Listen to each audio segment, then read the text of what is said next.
The Jim Rohn Guide to Time Management. Let's talk about time management.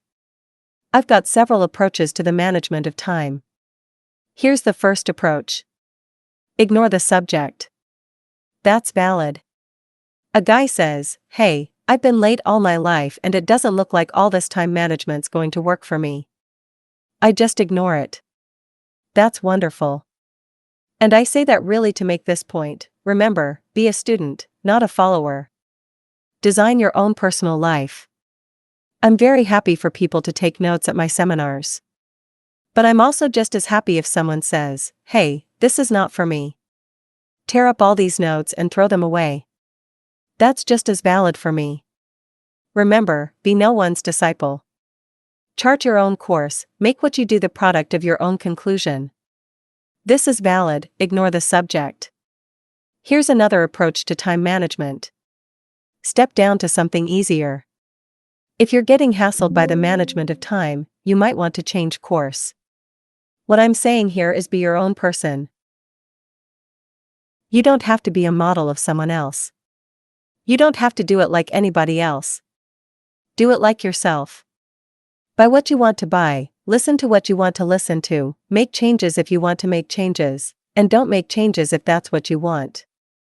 It's your life. And don't let anybody persuade you any different. The dignity of choice.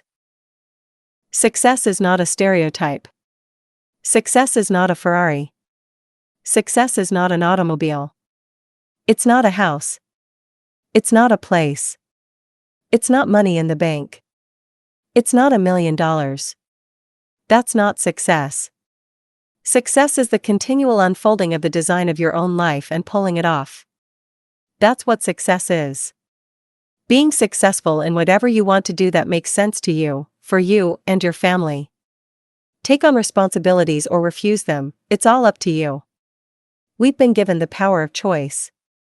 Every life form except human beings operates by instinct in the genetic code. It has no multiple choice. Only humans have multiple choice. In the winter the goose flies south. Why? Because he's a goose. He can't fly north. He couldn't fly west.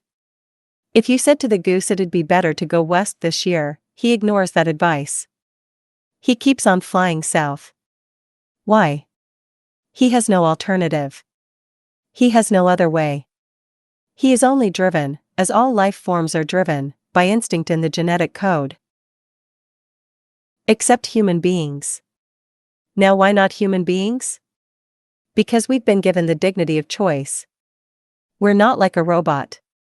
We're not stuck like a tree, using up all the nourishment and, with nothing left, you die because you can't change locations. Not true.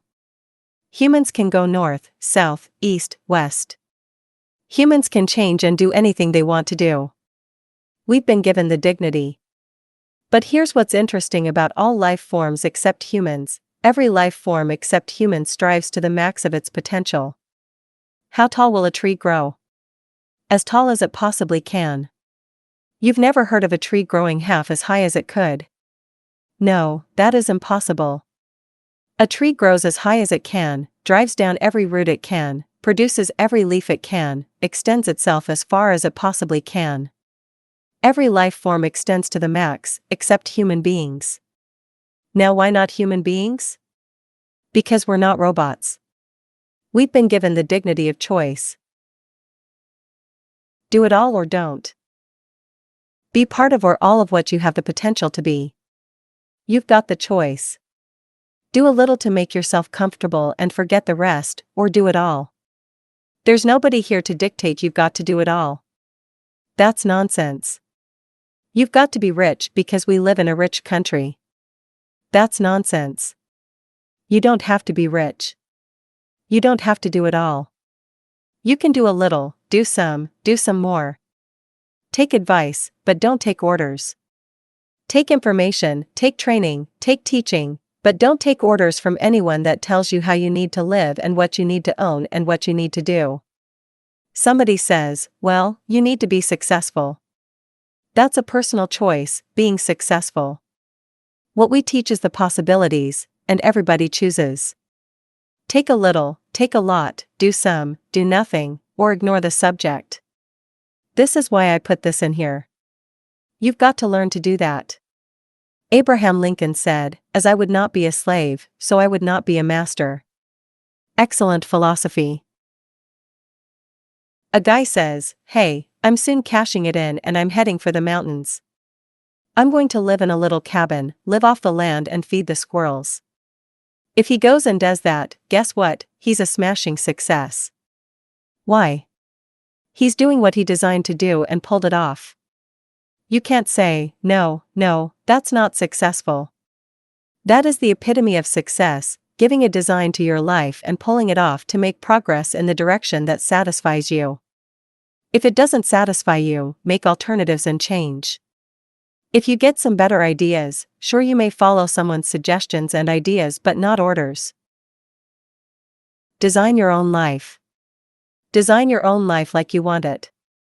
Now, if you take on some responsibilities, you've got to consider those. Yes, you can ignore your responsibilities, but you won't feel good about that. Here's what the old prophet said: "Some things that taste good now in the mouth turn bitter later in the belly." So you don't want to sacrifice. We all must suffer one of two pains, the pain of discipline or the pain of regret. What we suggest to everybody is to consider the disciplines, because disciplines weigh ounces, regrets weigh tons.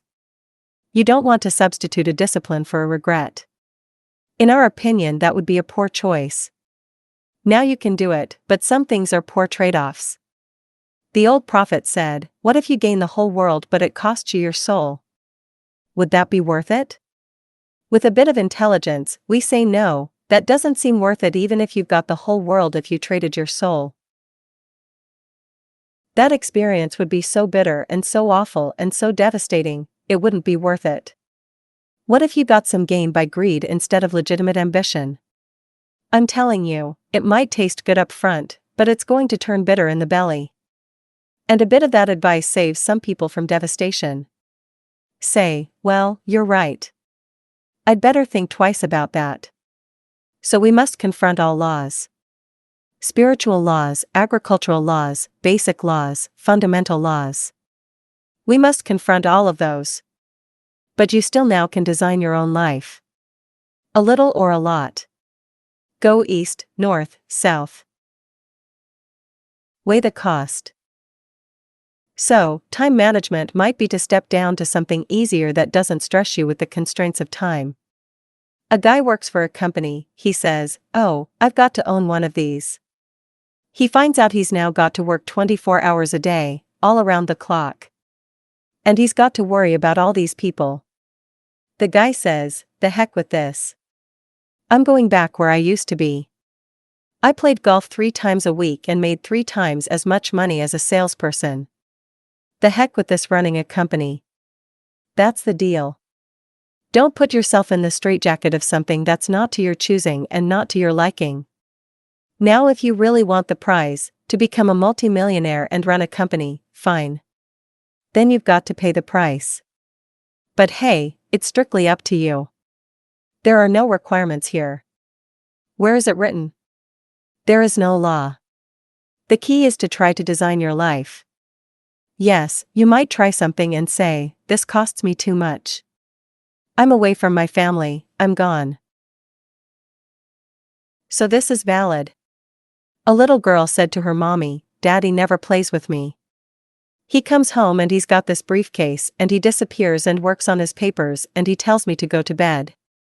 Mom tried to explain and said, "Look, your father loves you very much, but he's so busy at work that he can't get everything done and he has to bring it home." The girl said, "Why don't they put him in a slower group?"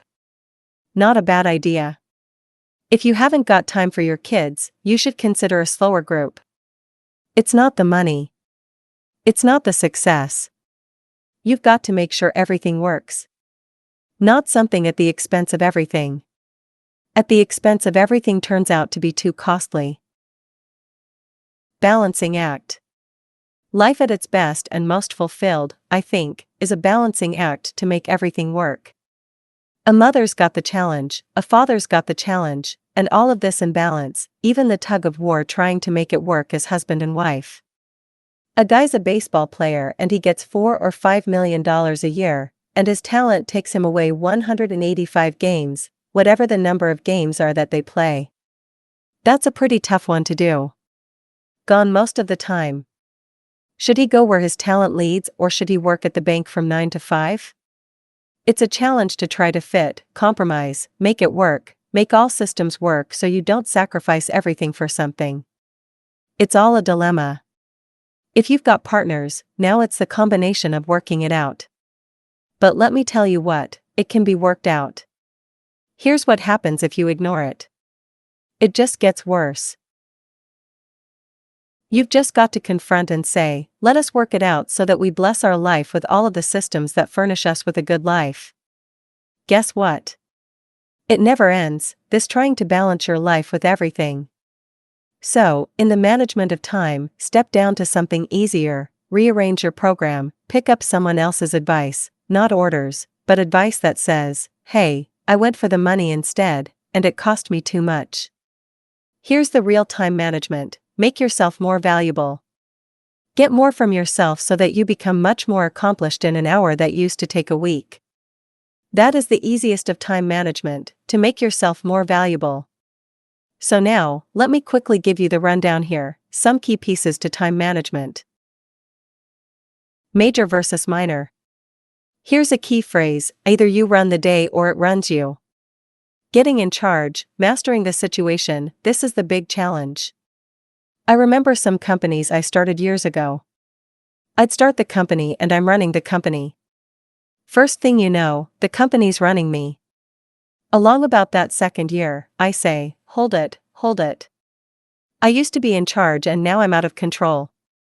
I used to have it on the run, now it's got me on the run. And the same is true whether it's a company or an enterprise or whether it's the day. The key is you've just got to take charge and say, I'm going to start getting a handle and taking charge of my day and not let it get out of control. Because it's so easy to be persuaded and distracted by things that use up time, and then the first thing you know, it's all out of control. It's not that difficult to get something started and you run it for a while and after a while it starts running you. That's part of the challenge. I told my staff one day that giving birth to a tiger is one thing, but learning how to ride it is something else. Sometimes you start it and then it turns around and starts giving you all kinds of trouble. Here's the key we've all learned, and maybe we just need to be reminded. It's not the hours you put in, it's what you put in the hours that count. A guy comes in at night exhausted, he falls into the chair and says, I've been going. Doing what? Don't mistake movement for achievement. Busy, that may not be the deal. It's the doing what that's the deal. Some people are busy all day long doing figure eights. They're not making much forward progress. They keep coming back around where they started. Here are some time management essentials. Learn to set goals so that you have some priorities. Then, constantly review your priorities to make sure it's what you really want. Learn to separate majors and minors. Here's something that requires minor time. Here's something that requires major time. Here's what we teach in sales. The most important time in a salesperson's career is time in the presence of the prospect. That's the most important time. Time in the presence of the prospect, that's called major time. Here's minor time on the way to the prospect. Making plans to see the prospect, that's called minor time. In the presence of the prospect, that's major time. Keeping files on the prospect, that's minor time. Thinking about prospects and how it's going to go in the future, that's called minor time. Here's major time, in the presence of. So you've just got to arrange your career so that most often you're in the presence of. Not on the way to, not keeping books on, not thinking about, not making records for, but in the presence of.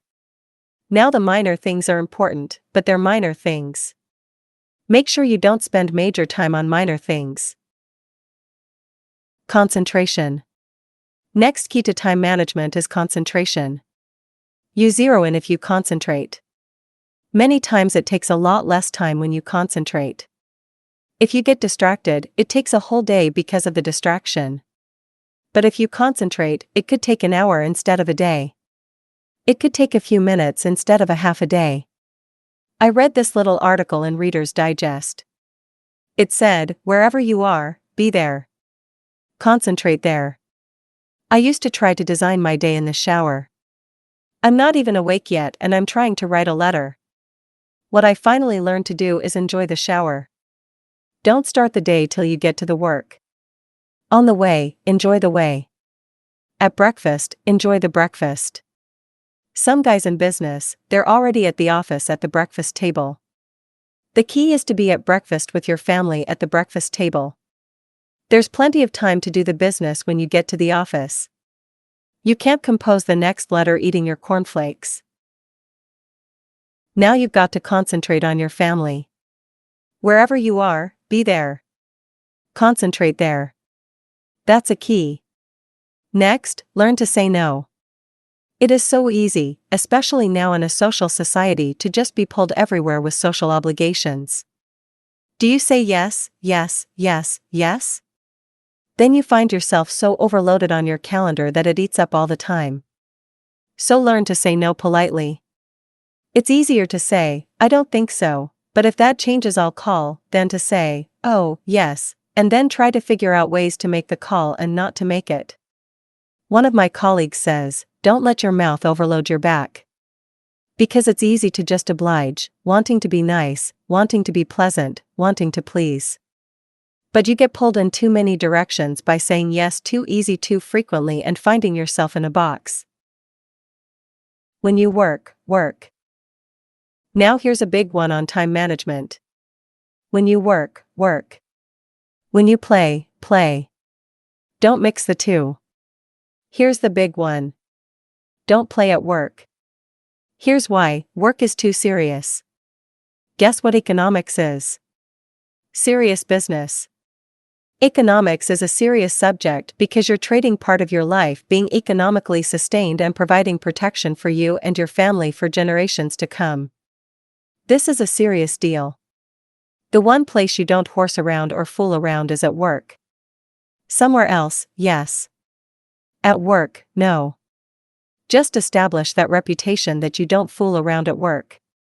Yes, a little pleasantry and, yes, a little story to relieve the tension, but you just don't play around at work. You've got to consider work like the farmer in the spring. He can't play around. He's only got a short season. And you can't go distract him and have him play around. This isn't playtime. This is work time, trying to plant a straight row, get everything right in the short season we've got. This is no time to joke around. So develop that reputation not just for other people but for yourself, for your own self-esteem, that says when you work, you work. So don't play at work. Now here's the rest of it: don't work at play. I used to be at the office and I'd say, I've got to take my family to the beach. It's been so long. What does my family think? We've got to get to the beach. So I'm thinking beach while I'm at work. Now I get to the beach with my family, thinking I should be at the office. What am I doing here at the beach? Now my family's bent out of shape because, yes, I'm at the beach, but I'm also at the office. So here's what I learned to do: at the office be at the office, and at the beach be at the beach with your family. Don't mix the two. When you work, work. When you play, play. Analyze yourself. Next on time management, analyze how you are and see if you can at least be covered. If you're not good at something, then get somebody to take care of it instead of delaying all of the time doing it yourself. Either compensate for it or change. If you've tried to balance your checkbook for about a year or two, that's long enough. Just put the money on some accountant's desk and say, look, take care of this for me. It doesn't have to be very much, just so it's taken care of. Either you do it or you can let somebody cover for you and get it done so that you can concentrate on more essential, more important things. If you're a morning person, that's probably the time to get the best of your work done. Now some people, they're not awake at 11 o'clock yet, so we call these night people. At midnight they're still flying. But at 11 o'clock they're not quite awake. I'm now more of a morning person. I used to be the night person, now I'm more of a morning person. Way back years ago I used to say, if God meant you to see the sunrise, he'd have made it later in the day. But now I love the mornings. The mornings are fresh and clean. The unique thing about starting the day in the morning, you haven't messed it up yet. The whole day is fresh and clean. Guess what you have in the morning? A clean page. Let's see, I don't want to mess this one up. Let me make some plans here to make this an extraordinarily good day. That morning time is very unique if you become a morning person. But whatever you are, just analyze how you are. Whatever you're not good at, see if you can get it covered. Beware of the phone. Way back in those early days I remember, before I learned to just ignore the phone or unplug it, and back then you couldn't even unplug it, you had to just let it ring. I used to have friends over and the phone would ring and I'd say, just let it ring. We're having a conversation.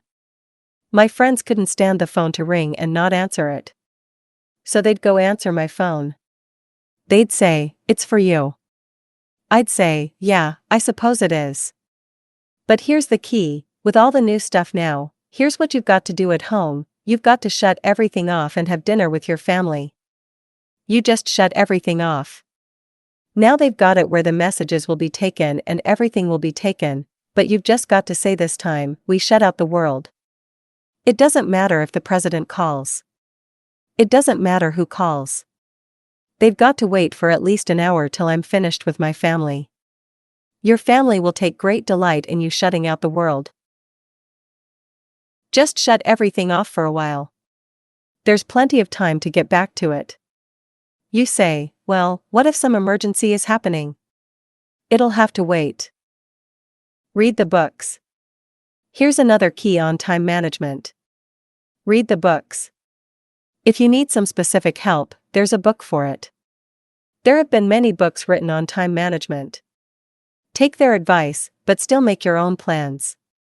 Become more aware and alert to all the new technology now available that can save your time. Stay in touch. Here's another big time management principle, especially if you're working with people. Learn to ask questions before you launch into some tirade or launch into some personal seminar. Sometimes you talk for a half hour, ask a couple of questions and find out you just wasted the previous half hour. Here's what you should have been talking about. So here's the key, ask questions up front. John isn't making sales. I'll say, hey, call John in and I'll tear him a new page. Well, before you do that you'd better ask, why isn't he making sales? Someone says, well, he's not getting up early and getting out in the marketplace. He says, get him in here, and I'll teach him some get up early stuff. Well, before we do that we'd better ask one more question, why isn't he up early and out in the marketplace? So we call John in and say, hey, John, it's got to be something personal. You're not up early. You're not out in the marketplace. He says, yes, I never thought anyone would ask. You just ask, what is it? Rather than launching into something, save the time, ask the questions up front. Now here's one more tip on asking questions. Sometimes you don't find the problem until you go 2-3 questions deep. Because most people don't just blurt out what's wrong first question. Most problems are 2-3 questions deep. Right away, somebody wants to know if they're going to tell their problem to somebody who doesn't really care, so you've got to establish some connection. Then somebody's willing to disclose. Kids are like that. Say, how's it going? They say, okay. That okay doesn't sound right. That doesn't ring right. Something tells you it isn't okay. So you've got to ask the next gentle question and then the third gentle question, and finally they say, yeah, here's the real problem. Learn to ask questions up front. That's the key. Think on paper. Learn to think on paper. You solve problems on paper. Let me give you some ways to think on paper. Number 1, keep a journal. I used to have 3 journals. One for business, one for personal, one for a book I was writing. That was too complicated. Then I tried colors of ink. Blue means this, red means this. I got rid of that. Now I just fill one up, and then fill another one up and fill another one up. Include personal ideas, a little bit of diary. And that's all it is. Here's what a journal is: a collection of your notes and a bit of a diary and what's going on in your life. It's just a way to capture it in a bound volume. I used to keep notes on pieces of paper, torn off corners, backs of old envelopes, restaurant placemats thrown in a drawer. Guess what? They didn't serve me well. It was okay for the time, but now trying to find something or going through it, it's not enticing. So then I learned finally to start putting it in a journal. A bound volume.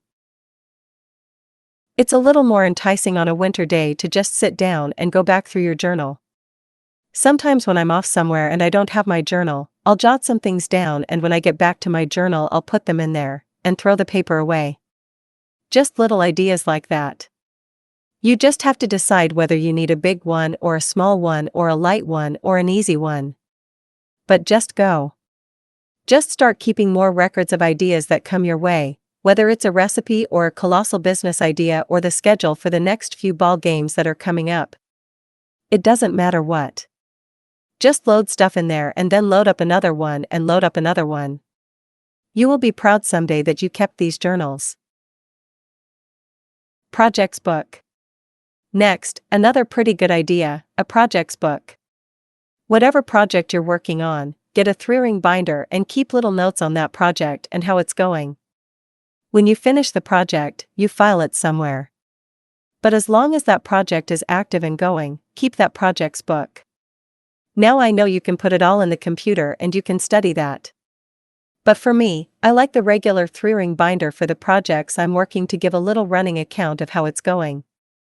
If you're working with a person, you record that person's name and just keep a little running account of how it's going between you and the person.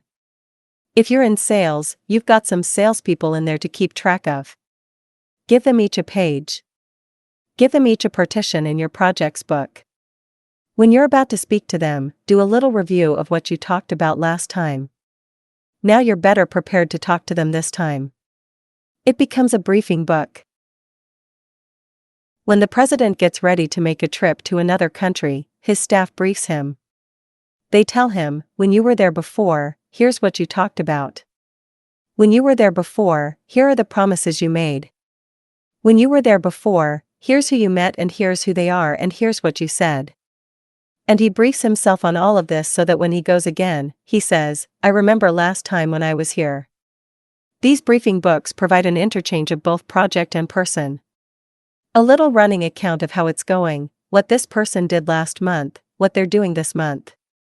Even with your children, you can track how they are progressing. They started a little project. How's that project going? Well, I helped them do this, and I helped them do this. Is it time for me to lend them a little more assistance? Just keep a little record of the people and the projects until it's finally finished and then you file it away. Don't forget a scheduler or day timer.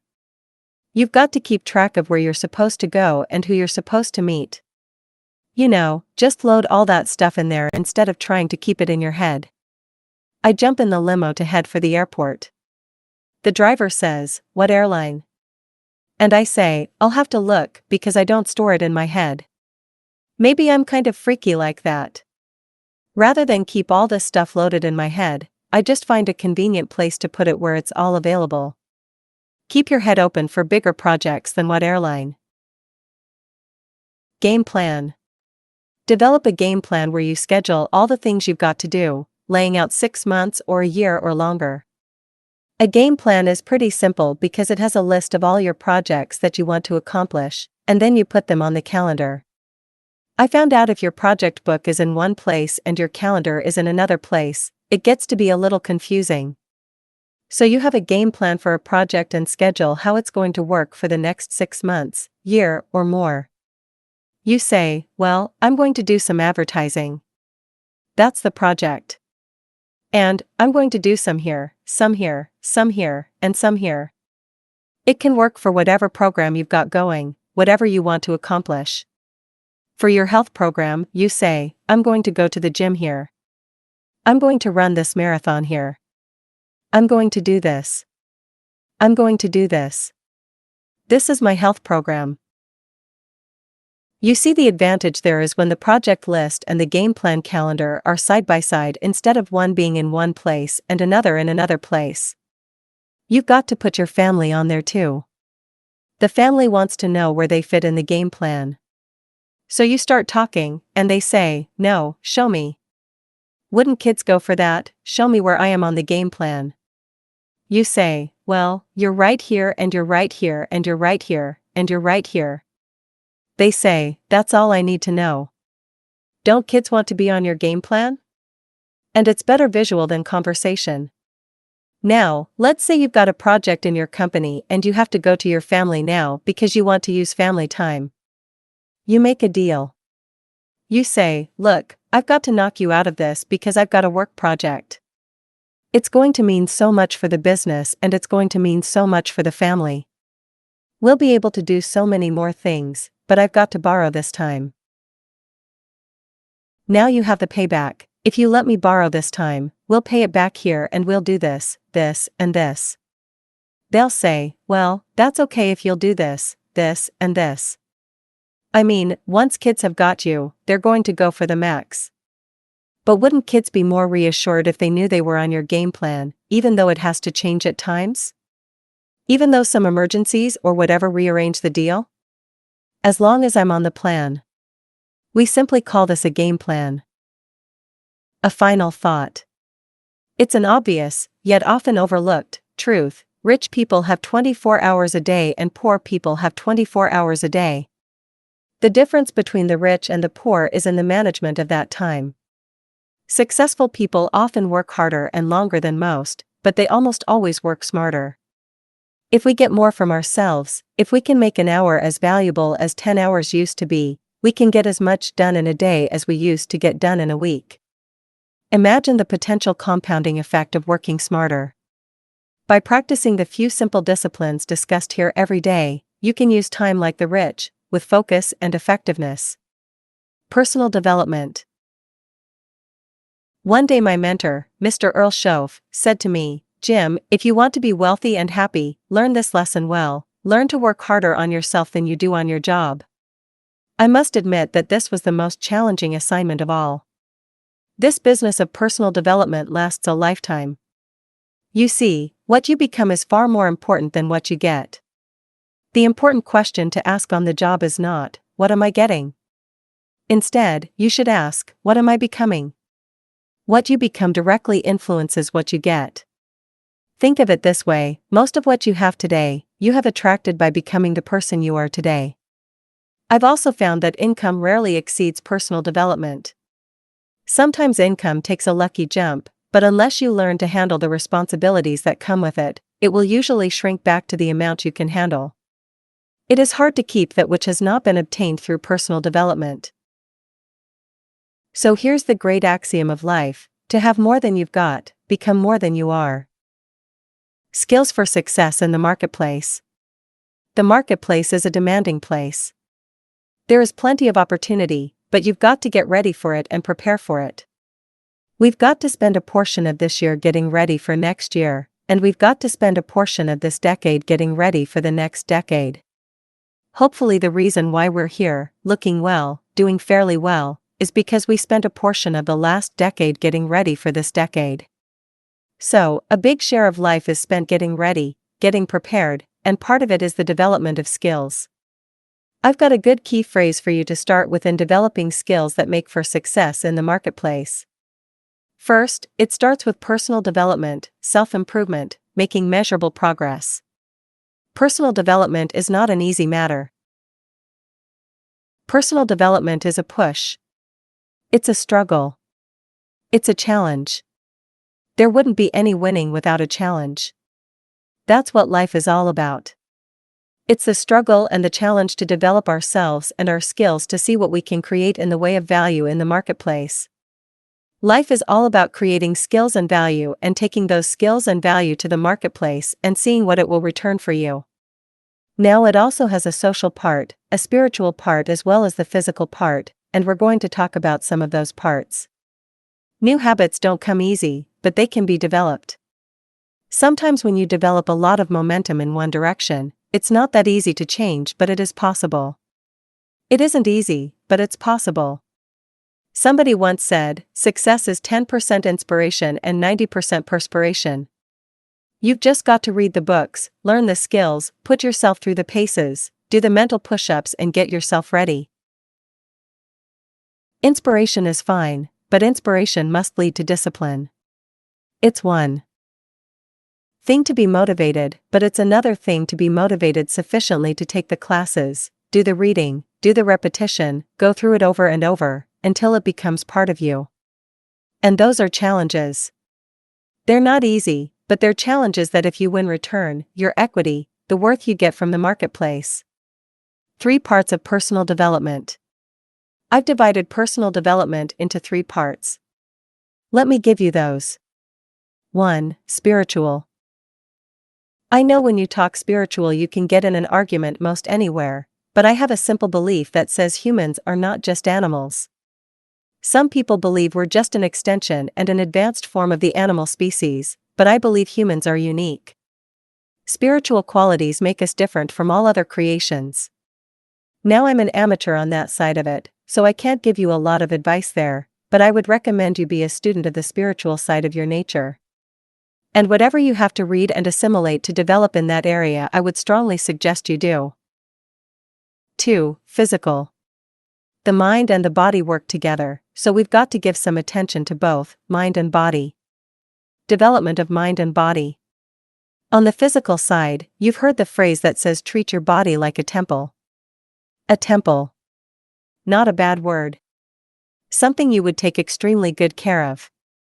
Treat your body like a temple, not a woodshed, right? A temple. Take good care of it. The only house we have to live in currently is the physical body we have, and that's part of success in the marketplace. That's physical well-being. It's feeling good about yourself physically, so that you stride into the marketplace with a sense of self-worth, self-confidence, having taken care of that end of it. It covers several parts, including good nutrition. Physically you can do extremely well if you just pay some attention. Read all the books about nutrition to make up your own mind. There are a lot of weird conflicts in the nutritional aspect, but you just have to read and decide for yourself a good plan for you, a good health plan. Then there's physical appearance. Be skillful enough to take care of your appearance in the marketplace. It has a lot to do with your acceptance. A big share of it is how you appear to other people, on the job, performing, company, community.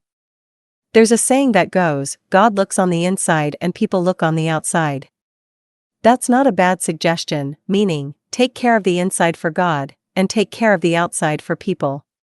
You say, well, people shouldn't judge you by your appearance. Well, let me tell you, they do. Don't base your life on should and shouldn't. Only base your life on realities. Sure, when people get to know you they'll judge you by more than what they see, but at first they're going to take a look.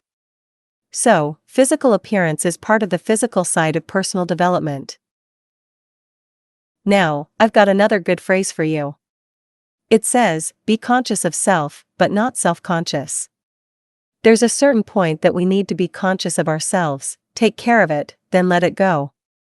Some people worry about their appearance all day and it detracts rather than adds. So take care of it, and then let it go. Do the best you can, and let that get the job done. Be conscious of ourselves, but not to the point of being self-conscious. 3. Mental. Here's the third part to personal development, the mind. Stretching your mind, developing good thinking habits, good study habits, pursuing ideas, and trying to find ways to apply them to human behavior and the marketplace. All of that takes mind stretch and mind exercise. Part of it is stretching yourself in reading habits.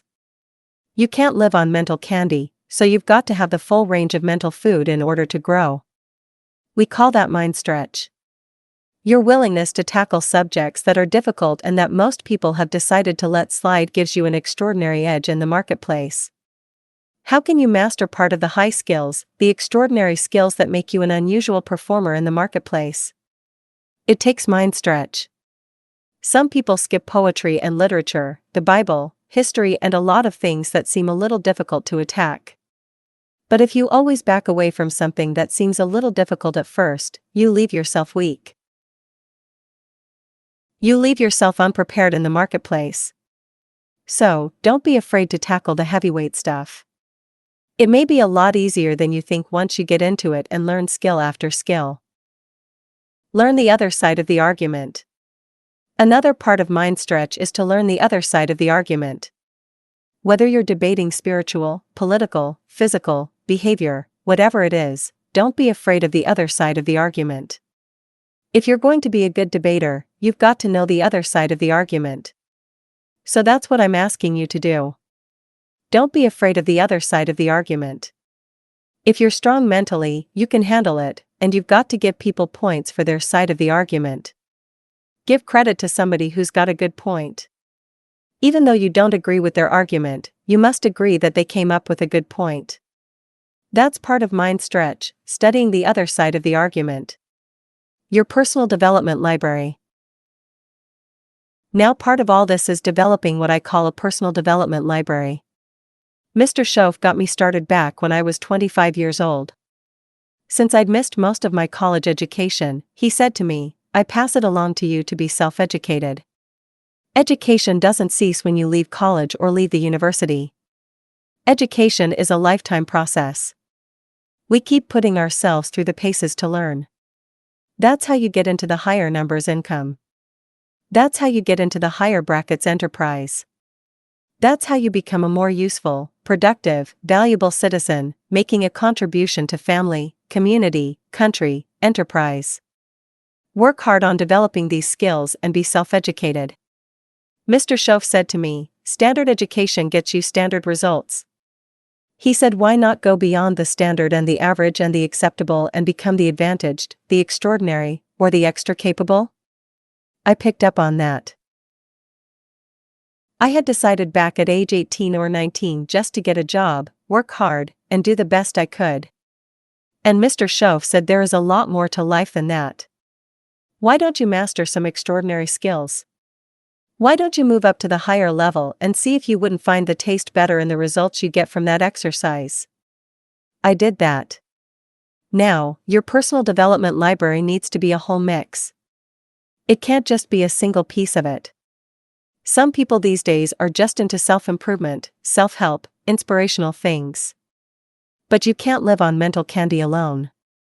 You need more than that. Your library needs to be balanced like the pantry in your kitchen. You can't be strong just on the easy stuff. You've got to tackle the full range. We should study history, biographies, and autobiographies. Study people who have done unique things, both admirable and despicable. We need to be students of both. Sometimes novels are great ways of sharing dialogue, ideas, and philosophy woven into the story. The sweep of the story carries us along, but sure enough, little by little we're getting the dialogue. We need the full range of culture, dance, the arts, literature. Then we need books on geography and language. We need to study a bit of law. No matter what you're going to do in life, we all need a bit of fundamentals on law, contracts, what to sign, what not to sign. Almost everything now has legal implications. 4 steps to success. I've developed 4 steps to success in the quest for personal development. 1. Good ideas. Ideas are the life seeds of enterprise. A better life comes first of all by the search for good ideas. Never cease your quest for knowledge. Finding ideas can be life-changing. Business ideas, social ideas, personal ideas, nothing is as powerful as an idea whose time has come.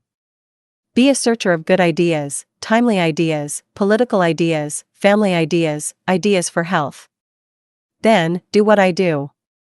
Keep a journal. Keep a log of good ideas. That's for the serious students.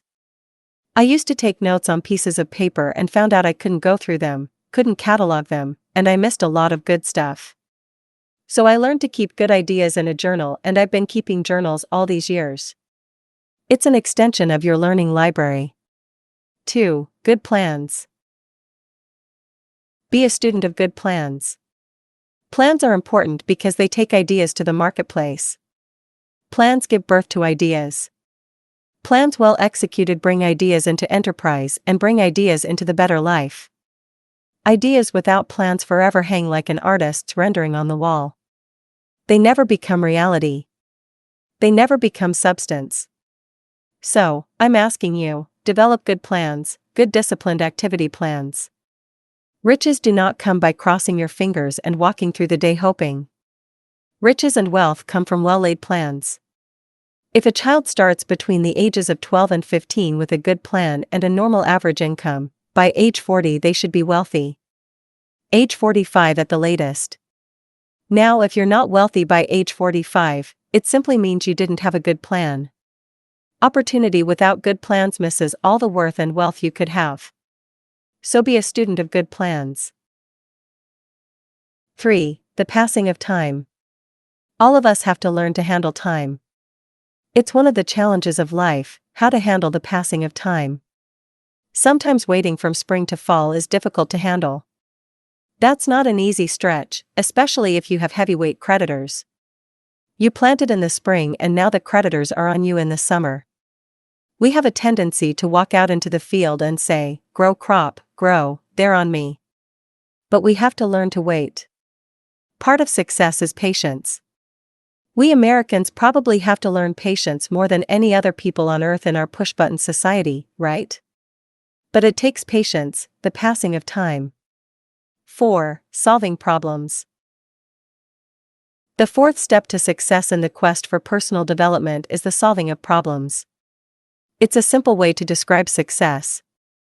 Success is simply solving problems. Now there are all kinds of problems: business problems, family problems, personal problems, financial problems, emotional problems. Everybody's got a list of problems. Problem solving is where enterprise comes from. This is how you build worth and wealth, solving the problem. I met Neil Armstrong one time, the first man on the moon. He's got a unique talk with his experiences being the first man on the moon. Neil Armstrong put it fairly simply. He said going to the moon and back was simply a matter of solving problems. What a simple way to put it. Problem 1, how to get there. Problem 2, how to get back. That's simple, right? He said make sure you don't leave until you've solved both problems. Well put. Sure, some things are complicated, but if you take it one piece at a time, solve the problems, put it back together, you can't believe the enterprise you can build, the life you can build, the skills you can build. Take it a piece at a time, master it, and then put it back together to solve it. Put it on paper. Let me give you another tip on solving problems. This was helpful to me. Learn to solve them on paper.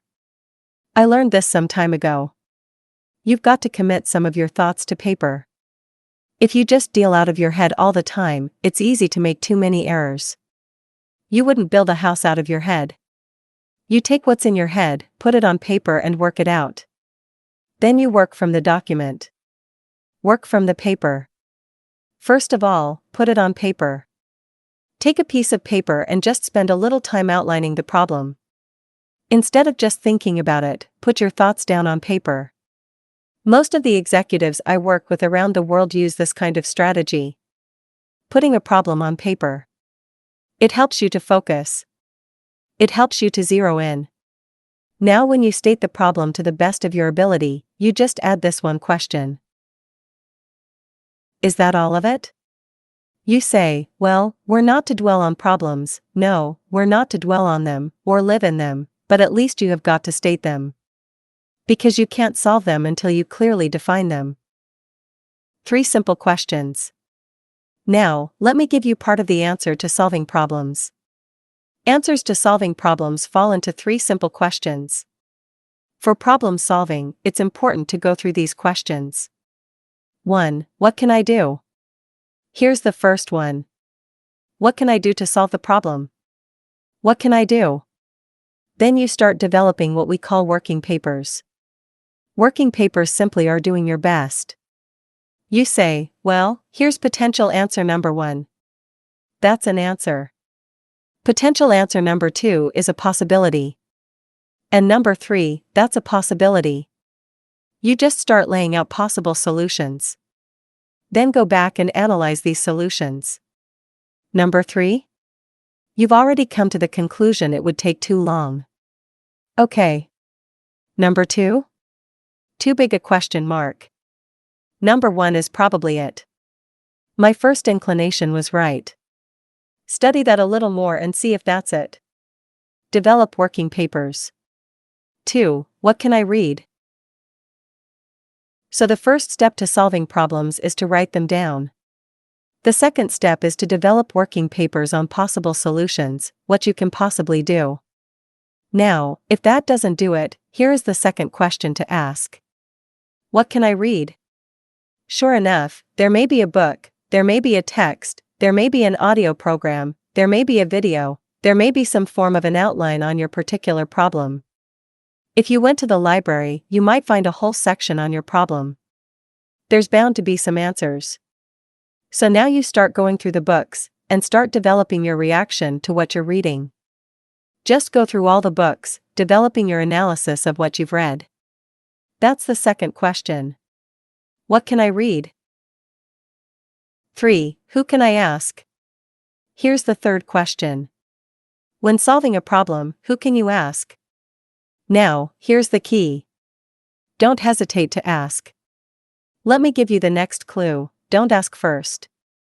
If you always just ask, usually you don't develop the skills in solving problems. What's more valuable than the solution to a problem? Answer: the skills of solving problems. The skills offer more value than the answer. The answer to a problem is temporary. Skills in solving problems are permanent. So it's not just answers we need. It's skills we need.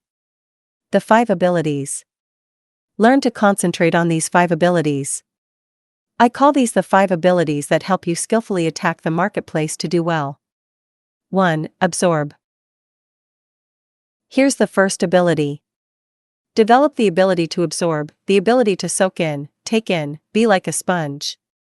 Sitting in class or at the workplace, sometimes it's easy to daydream, to be preoccupied, to be somewhere else. I read a good article once in Reader's Digest. The title was, "Wherever You Are, Be There." I thought that was excellent. Be there. Concentration. Sports stars will tell you all you need is just a slight miss of concentration and they put one by your feet and there goes the championship. Just a slight slip of concentration. Now, it's also important in learning extra skills to really pay attention. Absorb, take in. I have a friend who makes it as exciting when he goes to Acapulco and comes back to tell me about it as it is to go myself. It's unbelievable. Let me tell you why. When he's there, he doesn't miss anything. He soaks it all up. His mind is like a movie projector that takes it all in, the sights, the sounds and the smells and the colors and the people, and what's going on. He sees it all. Then he also has the gift of expression, so when he comes back he can tell you about it, word for word, detail for detail. When he talks, you can feel the water lapping at your feet. You can smell the aroma of the food. You can see the sights and sounds and the colors and the people. I mean, he's got the gift to take it in and then the gift to share it. And those are extremely excellent skills to work on. Most people are trying to get through the day. I've got a better objective for you. Learn to get from the day. Not just get through it, get from it. Soak it up. Each day is a piece of the mosaic of your life. Don't waste any. Treat it with care. See how much you can get from a day, how much advice, how much information, how much color, how much sight and sound to add to your worth and your wealth and your equity of mind. 2. Respond. Here's the next ability. Develop the skill to respond, the ability to be affected by what you see and hear and sense. Success is not just knowledge. Success is response to knowledge. Success is not just experience. Success is emotion created from experience. It's the emotional part that plays such a major part in our life and our future and our success. Responding to life means to let sad things make you sad, to let happy things make you happy, to let puzzling things puzzle you. Let things that are difficult create difficulty for you. Respond. I'm the greatest guy in the world to take to the movies. I get affected by a good movie. I'm willing to go if they want to take me on a good journey. Good movie, good dialogue, something good to see, watch this whole story unfold, I'm willing to go. I forget everything and just go. Be affected by it. I was in Melbourne, Australia, and I saw an advertisement, see Dr. Hivigo on the big screen. I thought, I've got to go see it on the big screen. They've got these little crackerbox theaters now, right? I like the big movie theaters with the drapes and the chandeliers and the balconies. I mean, that's the movies. These little cracker boxes leave a lot to be desired. But to see a movie in a proper movie theater on a big screen, I got enticed by it, and I'd seen Dr. Zhivago, I don't know, probably a half a dozen times. I said, I've got to go see it one more time on the big screen. So I go, and sure enough the sweeping saga of the Russian Revolution, Dr. Zhivago, unfolds and I'm swept along by it all. But up until that particular time, I had always missed the significance of the end of the movie. This time I got it. The other times I'd missed it. Comrade General says, Tanya, how did you come to be lost? And she says, I was just lost. He says, no, how did you come to be lost? And she didn't want to say. She said, well, my father and I were running through the city, it was on fire, the revolution had come and I was lost. And Comrade General said, no, Tanya, how did you come to be lost? And she finally said, well, we were running, my father let go of my hand, and I was lost. That's what she didn't want to say. He let go. Comrade General says, Tanya, that's what I've been trying to tell you. I'm positive Komarovsky was not your real father. This man, Dr. Zhivago, that I knew well, I'm positive he was your father. I've been looking for you. I think I found you. And he said, Tanya, let me tell you something, if this man, your real father, had been there, he would never have let go of your hand. And I got it that time. Wow. The other times I'd missed it. I'm eating popcorn waiting for the movie to finish the other times, I guess. So that's what I'm asking you to do. I'm asking you to get it, and I'm asking you to let it affect you, let it do things to you. It builds your emotio.nal bank. 3. Reflect. The third ability, learn to reflect. Reflecting is an extra way of getting more value from what you know and what you've been through. Reflecting is going back over. Let me give you some good times to reflect. Take just a few minutes at the end of the day and go back over the day.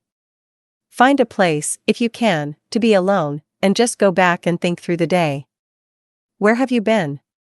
What did you see? What did you hear? What did you feel? If you'll just relive it, go back through it, I'm telling you it will add multiplied value to you. The day you've just been through will be more valuable for your future if you just go back through it. Take a few hours at the end of the week. Take hours at the end of the week, and minutes at the end of the day. Take hours at the end of the week, half a day at the end of the month, and a weekend at the end of the year. Those are called times to reflect. Now, why go back over, why run the tapes again? Let me tell you why, to make the past more valuable. It's like color enhancers. The camera takes pictures of Jupiter on its flyby, but let me tell you what they do with those pictures. The computer has learned to enhance them with color so that they become vivid and unique and our eyes get big and we take a look and we say, wow. That's what will happen with your life.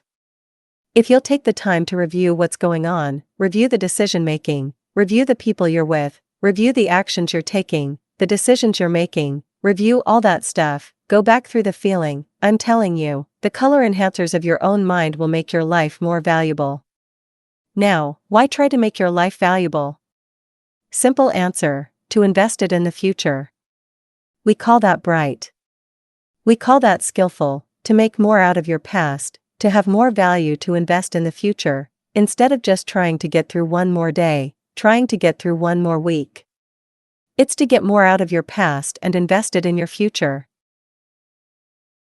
When my father was about to turn 76, I said, "Dear father of mine, Can you imagine how exciting it's going to be to take the last 75 years of your life and invest them in your 76th?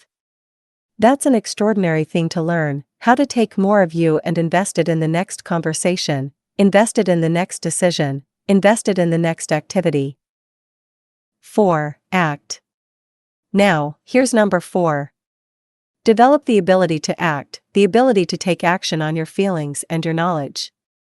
Disciplined action is what gives birth to ideas, enterprise, and values. Without activity, ideas and dreams have no life. Disciplined activity is the most demanding of arts to take you where you want to go. Now, sometimes it doesn't take much of a change of activity. Daily or weekly disciplines are those small changes of intelligent activity that take you in a better direction. Here's a good way to look at it. 10 years from now you will surely arrive. The question is, where? Now is the time to fix the next 10 years. Fix a better course. Now, to unsophisticated people, what they do during the day doesn't seem to matter. But to sophisticated people, it makes all the difference in the world. The books you read, the actions you take, the disciplines you engage in on a daily basis, those are the activities that are taking you somewhere, and all of us need to take a look at where our daily activities are taking us. The activity of learning, the activity of mind, health disciplines, wealth disciplines, culture disciplines, all values come from disciplines. Ideas put into disciplined activity create value. 5. Share. The fifth ability in our personal development quest for skills that create success in the marketplace is the ability to share. Sharing is a unique human capacity. Sharing is a phenomenon, especially in the human experience. It seems when we share we are the bigger and better for it. It seems like if you share something and give it away, you'd have less. But it's a paradox. What you share creates more for you. That's why we call it a paradox. You're not diminished by sharing. You're increased. If you have a child and you love it dearly, and if a second child comes along, must you now cut your love in half? The answer is no. From some strange, mysterious source comes an increased capacity. From sharing with the first, capacity and an awareness and uniqueness are increased. So that is what I would ask you to do, become gifted in sharing. There are many ways to share. One is by language, the gift of language. One of the most important studies for you is the study of communication, how to affect other people with words. Have something good to say. Here are some steps towards sharing with good communication. Have something good to say. You can't speak what you don't know. Talking is like writing a check. You want to make sure you've got a verbal check that will cash when you get ready to talk. And here's the true power of communication. When what you say is only the tip of the iceberg of what you know. We call that power. I'm sure we've all been around people who quickly told us more than they knew. Do your homework. Have something good to share. Have something good to say. Communication is part of sharing. Say it well. Part of the gift of language is saying it uniquely. Winston Churchill had the unique ability to take the English language and send it into battle. The words he composed and the speeches he gave and the language and style gave such hope and uniqueness and structure to the free world that soon the enemy was defeated. But part of it was the structure of the language, the skill, the gift of saying things well. It is one of those incredible skills, saying it well. Read your audience. When you talk, you've just got to be interested enough to look and see how you're doing. Learn to read your audience. I had to learn that. At first, I was so absorbed in what I was saying that I'm sure the audience could have left and I would have never known it. But I finally learned to look up to see what's going on here, over here, in the back. That was an experience for me, learning to read, to see, to study the reflection of whoever you're communicating with. That's an art, a skill. Say it with intensity. Words with strong feeling behind them change the meaning. Words can have power if they're loaded with emotion and belief, courage, love, understanding, awareness, sympathy, concern, being touched by somebody. If you put more of that into what you say, it'll have an incredible effect. So share your knowledge. You can't believe how well you can help somebody just by recommending a book. Recommend a poem. Share a word, a phrase. You say, "Hey, I just read this, and I think you'll get a lot out of it." Somebody reads it and comes back and says, "Hey, that had an impact on my life, and I'm glad you shared that with me." Then you start getting compliments. It's an incredible feeling when people tell you, "What you said made a difference for me." But you don't have to lecture in front of thousands of people to get that same feedback. All you have to do is recommend a book or share an idea. Somebody comes back and says, "That book got me started," or "The things you told me at breakfast that morning, wow, I've been thinking about that and I'm making some changes." You can experience this incredible pleasure that comes from sharing ideas. Remember, what you pour out creates a capacity for more. So pour out what you know. Pour out what you feel. Let go in a sharing way the good things that have come your way. That's a major part of the skill in the marketplace of developing success, wealth, and value. The person you wish to become. So, develop skills that make you attractive to the marketplace.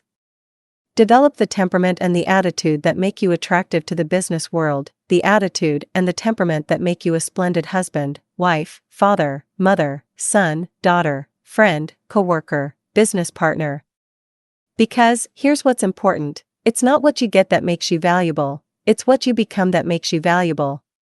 One last phrase to consider in the quest for personal development: promise is on the other side of price. For the promise, you must always pay the price. If you want the glory of success, the glory of a unique family, the glory and the recognition of a unique enterprise, the glory of a job well done, then you've got to pay up front. And the discipline of developing skills for the marketplace is part of the pay. But once you get a taste of value, you don't mind paying the discipline. I wish for you all these good things that come from paying the price. Leadership. Leadership is the great challenge of today, in all fields: science, politics, industry, education, sales. And leadership will continue to be among our greatest challenges in the future. But I want to begin by recognizing one of the most challenging roles in leadership: parenting. Yes, one of the greatest challenges of leadership is parenting. Unless we take our children by the hand and strengthen the family foundation, the nation is shaky. Parenting is where it all begins. My father had a simple little rule. He said, "Son, if you get in trouble in school, when you get home, it's double trouble." Does that method sound familiar? Double trouble at home if you get in trouble at school. A lot of parents are hoping someone else will exercise the leadership role: teachers or the church or the school or the community. Somebody will take up the task of being the example of leadership. But this is a challenge for parents to take up themselves, to become leaders. The challenge of leadership. So now, here's what leadership is: the challenge to be something more than mediocre. It was said of Abraham Lincoln that when his mother died he was at her bedside, and her last words to him were, "Be somebody, Abe." And if that story's true, he must have taken it to heart. Be somebody. That's a good challenge. Be somebody. Be somebody wise. Be somebody strong. Strength is attractive. Be somebody kind. All of the attributes of leadership are a unique challenge. Leadership is the challenge to step up to a new level, a new dimension. Here's what this new dimension has: opportunity and responsibility. But who wouldn't want the responsibility along with the opportunity if it builds an extraordinary life? You wouldn't want it any other way. There's a whole new level of leadership, a new method. Here's what it is called: leadership by invitation. Not leadership by threat. Not leadership by aggravation. Not leadership by intimidation, that shows the weakness of the leader or shows ego at work instead of skills. Leadership by invitation. Invite somebody to a better way of doing things. Here's what else it's called: leadership by inspiration. Inspire somebody to make the necessary changes to move up or to get the job done. As leaders, we inspire. As leaders, we entice. As leaders, we invite. Invite, entice, inspire, but not threaten. Be strong but not rude. Now here's a real key: learn to be strong but not rude. There's always a thin line that you have to watch and make sure you don't cross. Learn to be strong but not rude. Some people mistake rudeness for strength. Rudeness, we don't need. Strength, we do need. Be kind but not weak. The challenge is to be kind but not weak. Some people mistake kindness for weakness. And it's a great mistake. Kindness isn't weak.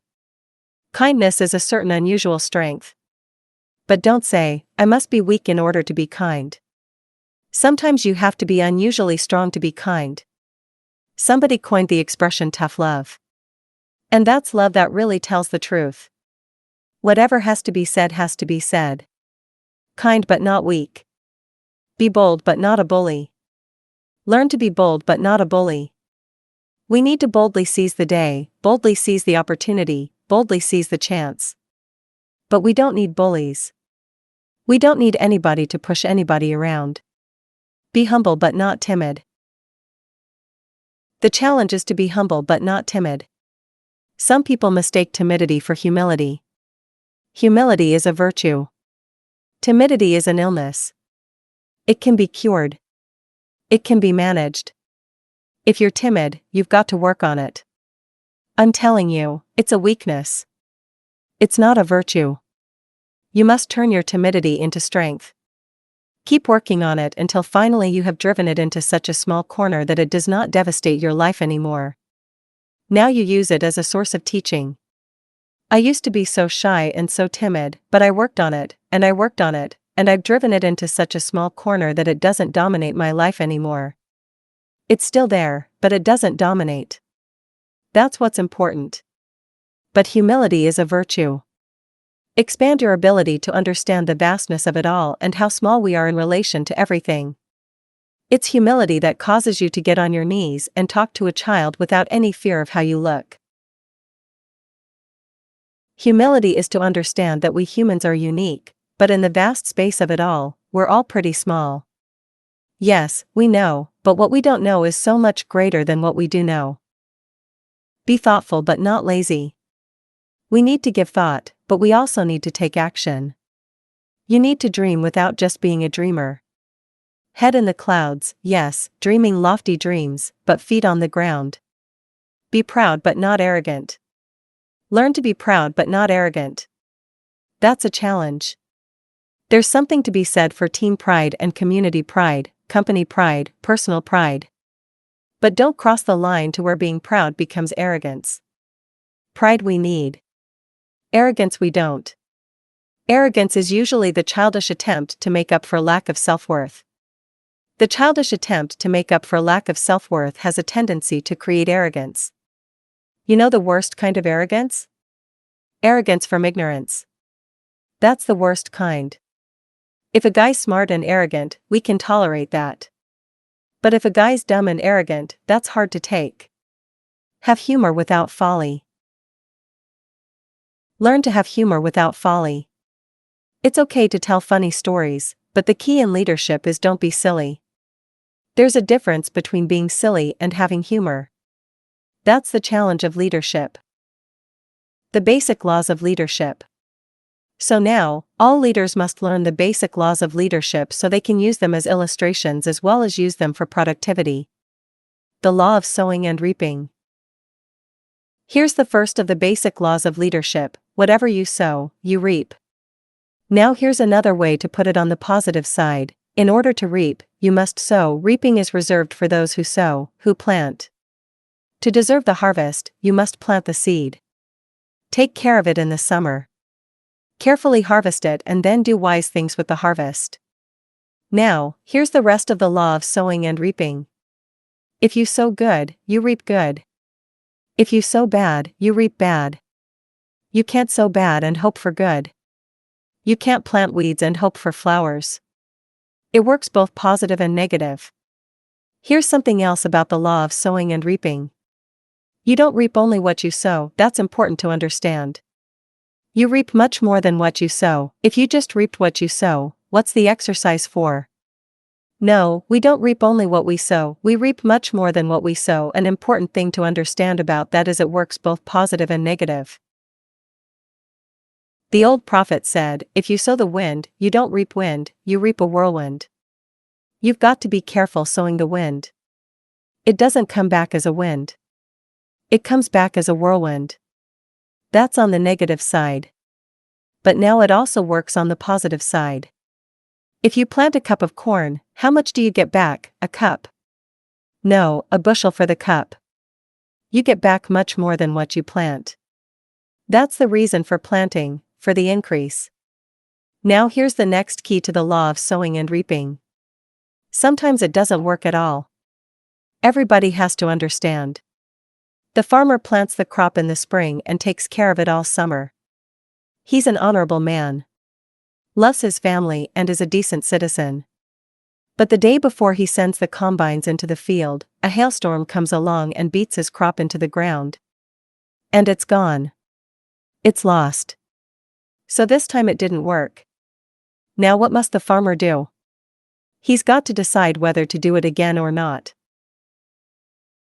Shall we take another chance the next spring? We would advise him to do so even though he lost everything in the last harvest, because, more often than not, you'll have a harvest if you plant in the spring. There's no guarantee, but it's pretty good odds. It's better than Las Vegas. Incredible. The law of sowing and reaping. The law of averages. One of the most important basic laws of leadership to learn is the law of averages. If you do something often enough, you'll get a ratio of results. Once you understand that, the world is yours. Let's say you're just getting started in sales and you talk to 10 people. You talk to 10, and you get 1. We now have what we call the beginning of a ratio. Talk to 10, 9 say no, and 1 says, yes, I'll buy your product. I'll take your service. Somebody says, well, 1 out of 10 isn't that good. Well, you're just getting started. Here's what happens with the law of averages: once it starts, it tends to continue. If you talk to 10 and get 1, chances are excellent that if you talk to 10 more you'll get another 1. In baseball, we call it a batting average. Swing 10 times, get a hit. Swing 10 times more, get a hit. Nobody bats 9 out of 10. You can make $6 million a year and not bat 9 out of 10, nor 8 out of 10, nor 7 out of 10, nor 5 out of 10, nor 4 out of 10, nor 3 out of 10. Some of these guys are getting $5 or $7 million a year batting 2, 3 out of 10. You don't have to be perfect here. All you have to do is understand the law of averages. Even if you're only getting 1 out of 10, you can now start to compete. If you've been at it a long time, you can get 9 out of 10. Even though I just joined and I can only get 1 out of the 10, I'm telling you, if we have a contest I will beat you. You say, well, you just started. How could you beat me? It's very simple. If we have a 30-day or a 60-day contest, while you talk to 10 and get 9, I'll talk to 100 and get 10. I win. Isn't that clever? Here's what I do if I'm new. I make up in numbers what I lack in skill. I make up in numbers what I first lack in skill. Now when my skills increase, I don't have to do 100 to get 10. Once you understand the law of averages, the chances are excellent that the ratios will work for you. Here's what else is exciting: the law of averages can be increased. At first you only get 1 out of 10. But the better you get, the more skills you develop, and you can get 2 out of 10, and then 3 out of 10. And you don't need more than 2 or 3 out of 10 to get rich. The law of averages is one of the greatest studies to make. It'll serve you well as a leader in your business career, your sales career, any kind of career. The 80-20 rule. There's an old leadership rule that's been around a long time. It says 20% of the people do 80% of the business, and 80% do 20%. This is something you don't try to change or rearrange. It's part of the deal. Somebody says, well, I'll just fire the 80%. No, because then, of whoever's left, some of them will do 80% and 80% will do 20%. That's not something you mess with. These laws are just something you work with, something you understand and work with. 20 are going to do 80. It works everywhere. Ask the minister of the church, who puts up the money here to support the church. 20% of the people pick up 80% of the tab, and 80% pick up 20%. Americans paying taxes, what's the deal? 20% pay 80% of the taxes, and 80% pay 20% of the taxes to run the federal government. This is not something you mess with. This is something you work with till you understand it. Well, how do you work with the 80-20 rule? Here's what you've got to do. Part of it is time management. You can only give 20% of your time to the 80% because they're only producing 20%. Now, you can give 80% of your time to the 20%. Remember, the pole is in the opposite direction. Guess who wants 80% of your time? The wrong group. This is not a moral question. It's the wrong group in terms of productivity and effectiveness in your business, for your future. So what's the answer to that? Here's part of the answer. You can work individually with the 20%, but you can only work in a group setting with the 80%. But guess who wants your individual time? The 80%. And you can't do that. Mary says, "I've got a question, Mr. Rohn." I say, "Look, we're going to have a little training class on Saturday morning. Bring your question and I'll answer it for everybody." She says, "Okay." Now sometimes it's not that easy. It's a little more challenging than that. But you've got the key now. Give 80% of your time to the 20%. The law of faith. An important basic law of leadership is the law of faith. Faith is the ability to see things that don't yet exist. Faith, though, can turn difficulty into reality, positive reality. There are a few parts to the law of faith. See it as it is. First, faith is the ability to see it as it is. Faith doesn't mind seeing it as it is because faith is a miracle worker. Faith does not ignore the negative. Faith uses the negative because if there was no negative then there'd be no need for faith. If everything is okay, what do you need faith for? You need faith because it isn't okay. If it's ugly, then it's ugly. If it isn't working, then it isn't working. If it's a mess, then it's a mess. It doesn't hurt to call a mess a mess. You don't need to fancy it up here. If it's broke, then it's broke. If it's miserable, then it's miserable. Faith doesn't mind admitting that. Faith doesn't mind seeing that. Seeing it as it is. That's the beginning of faith. See it better than it is. Second, faith is the ability to see it better than it is. Can't you see beyond the mess? The mess is for today. Can't you look into tomorrow? The answer is, yes, I can look into tomorrow. Humans have this incredible ability to look into tomorrow, to look into next week. So we not only have the ability to see it as it is, the beginning of faith, but also to see it better than it is. Dream the dreams, make the plans, visualize, use your imagination and see it better than it is. Make it better than it is. Now here's a third part that turns faith into reality, make it better than it is. Faith now must be invested in the muscle. If you invest faith in the action, you can take any situation and make it better than it is. Don't see it worse than it is. Here's something to watch out for in the beginning of faith. Don't see it worse than it is. Don't blow it out of proportion. Some people have this tendency to blow it all out of proportion. You say, well, it can't be that bad. If it's bad, that's how bad it is. You don't need to multiply how bad it is by 10. That's not necessary. See it just as it is. That's the deal, as it is. Don't see it worse than it is. Don't see it for more than it can become. Now here's another unique key to faith. Don't see it for more than it can become. There's a thin line between faith and folly. Yes, it's possible to see yourself as a millionaire, but not overnight. Somebody says, well, yes, I can see that. Don't see it for more than it can become in a reasonable period of time. Sure, if it dropped out of the sky overnight, but that's not likely. But it's still possible to be a millionaire, and it's still possible to be rich and wealthy, given a certain amount of time working with the law of averages and all the rest of the laws we've discussed.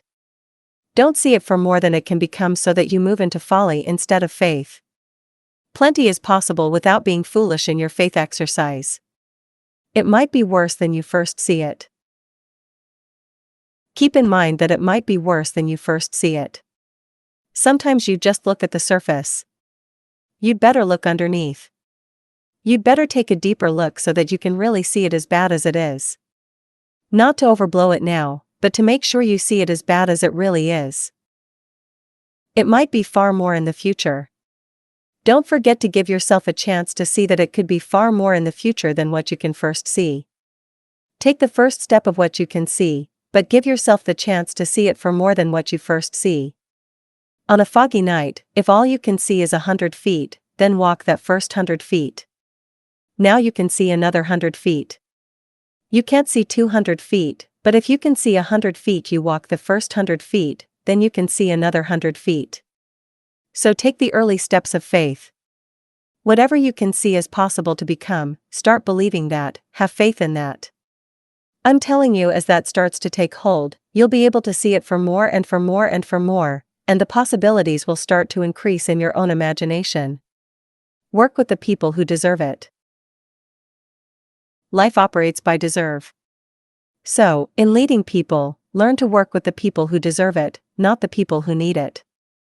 Now, you've got to set up objectives ahead of time to determine who deserves it. When you bring somebody into your enterprise, you just set up the ground rules.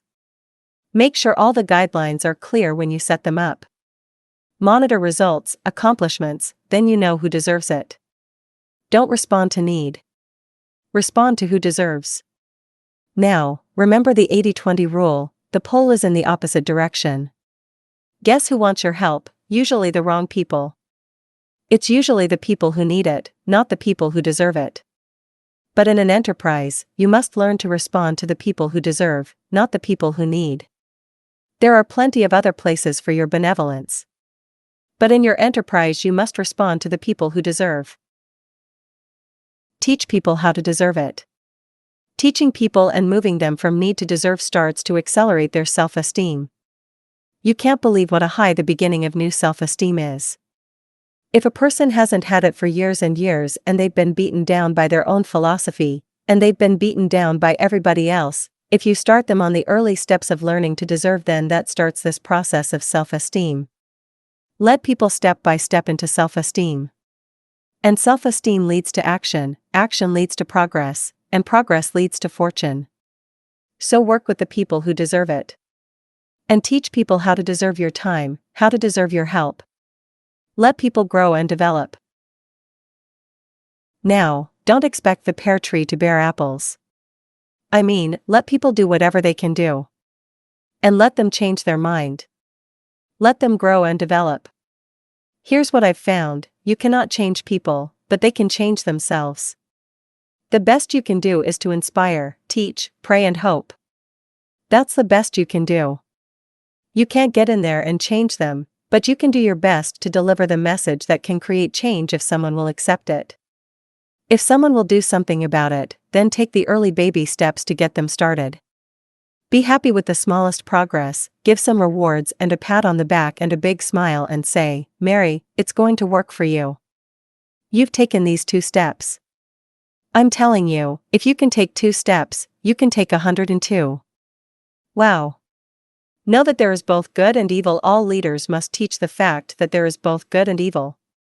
We are all challenged to become the most of the good in us and the least of the bad. That's the beginning of civilization, becoming the most of the good and the least of the bad. Character is a core element of leadership. Remember the story about the frog and the scorpion? The frog and the scorpion appear on the bank of the river at the same time, and the frog is about to jump in and swim to the other side. The scorpion sees what's about to happen and engages the frog in conversation. He says, "Mr. Frog, I'm a scorpion and I can't swim. Would you be so kind as to let me hop on your back? You swim across the river, and just deposit me on the other side. I'd be grateful. The frog looks at the scorpion and says, no way. Scorpions sting frogs and kill them. I'd get out there halfway, you'd sting me, and I'd drown. The scorpion said, Mr. Frog, with your frog brain, you're not thinking. If I stung you out there halfway, you'd drown and I'd drown. And I'm not interested in committing suicide. I just want to get to the other side. Please do me the favor. The frog says, okay, that makes sense. Hop on. The scorpion hops on the frog's back, and the frog starts across the river. Sure enough, halfway across the river the scorpion stings the frog. They're both in the water about to go down. The frog cannot believe what's happened, and he says, why did you do that? I'm about to drown and die, but so are you. Why would you do that? And the scorpion said, because I am a scorpion. It's his nature, his character. Make note of this, you can't take a chance. You've got to know the scorpion. I learned in building an enterprise that there are some people you don't need their productivity. You're better off without their productivity because they're scorpions in the fold. The old prophet said, beware of the foxes that spoil the vines. The vineyard looks good, but you'd better look a little closer, the foxes are at work. And to be a good shepherd, to be a good father, to be a good mother, you've got to learn the story of the frog and the scorpion and the foxes that spoil the vines. 6 essential traits of good character. The following are what I believe to be the basics of good character. Miss one of these, and you'll find a weak link in your character, one that may be your leadership's undoing. 1. Integrity. Integrity is a good catchword that is similar to character but provides us with a different way of looking at the idea of character. The root of integrity means whole or undivided, and that's a terrific way to help us understand what integrity is, an undivided life. For example, you don't act one way in one situation and another in a different situation. There is integrity and wholeness to your life. Living this way will build trust in your followers. Another use of the word integrity that provides insight for us is when the word is used in regard to a physical structure. A wall or a building that is strong and has no cracks is said to have integrity. The same could be said for great leaders. 2. Honesty. It is regularly said that honesty is the best policy, but I would add that honesty is the only policy for great leaders. Think about it. Why do people hedge the truth? Usually for a few basic reasons. They are either afraid of the ramifications or they are trying to hide something. Either way, a lack of honesty results in the fact that you destroy the trust of those who follow you. Even if you tell them the truth, but they know you have lied to others, it will destroy the trust you had with them. They find themselves thinking, if he will lie to them, will he lie to me? I've never understood what people hope to accomplish by being dishonest. Eventually people come to know that you're not honest in your dealings, and that is what you become known for. Your reputation is what your leadership is based on, though.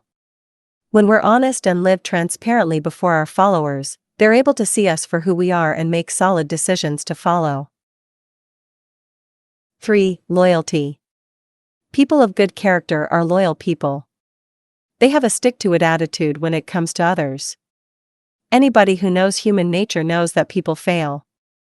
It's just a matter of time, no matter how talented someone is. A person of good character stays with their friends even in the downtimes. Anyone can be friends with others when times are good. People of good character stay with their friends when they need them most. How this translates into making you a good leader is this: people want to follow a leader who will stretch them beyond where they are now, but who'll also allow them to try, and to fail. When we are loyal to our followers, they'll be loyal to us and make every effort to succeed on our behalf and on behalf of the organization. There are few things that strengthen the leader-follower bond more than when a leader shows their loyalty to a follower in need. 4. Self-sacrifice. Lee Iacocca became a legend when he said that he'd bring Chrysler back from the brink of bankruptcy and would take only $1 a year in pay. This was a classic example of a leader sacrificing for the followers. It also showed his understanding of empathizing with the average line worker. As a result, the workers of Chrysler rewarded him with an incredible following as they built Chrysler into one of the world's leading car companies. What is it about self-sacrifice that breeds followers? Followers don't mind putting in the hard work. They don't even mind a leader making more money or reaping benefits from their work. What followers do mind, though, is when the leader is using them for personal gain. People of good character don't use other people, period. So when a leader shows sacrifice of personal gain, it says to the followers that they are willing to come alongside of them, and followers reward that almost universally. A person of good character shows that they can give up personal gain for the good of the whole. 5. Accountability. People of good character don't mind accountability. In fact, they welcome it.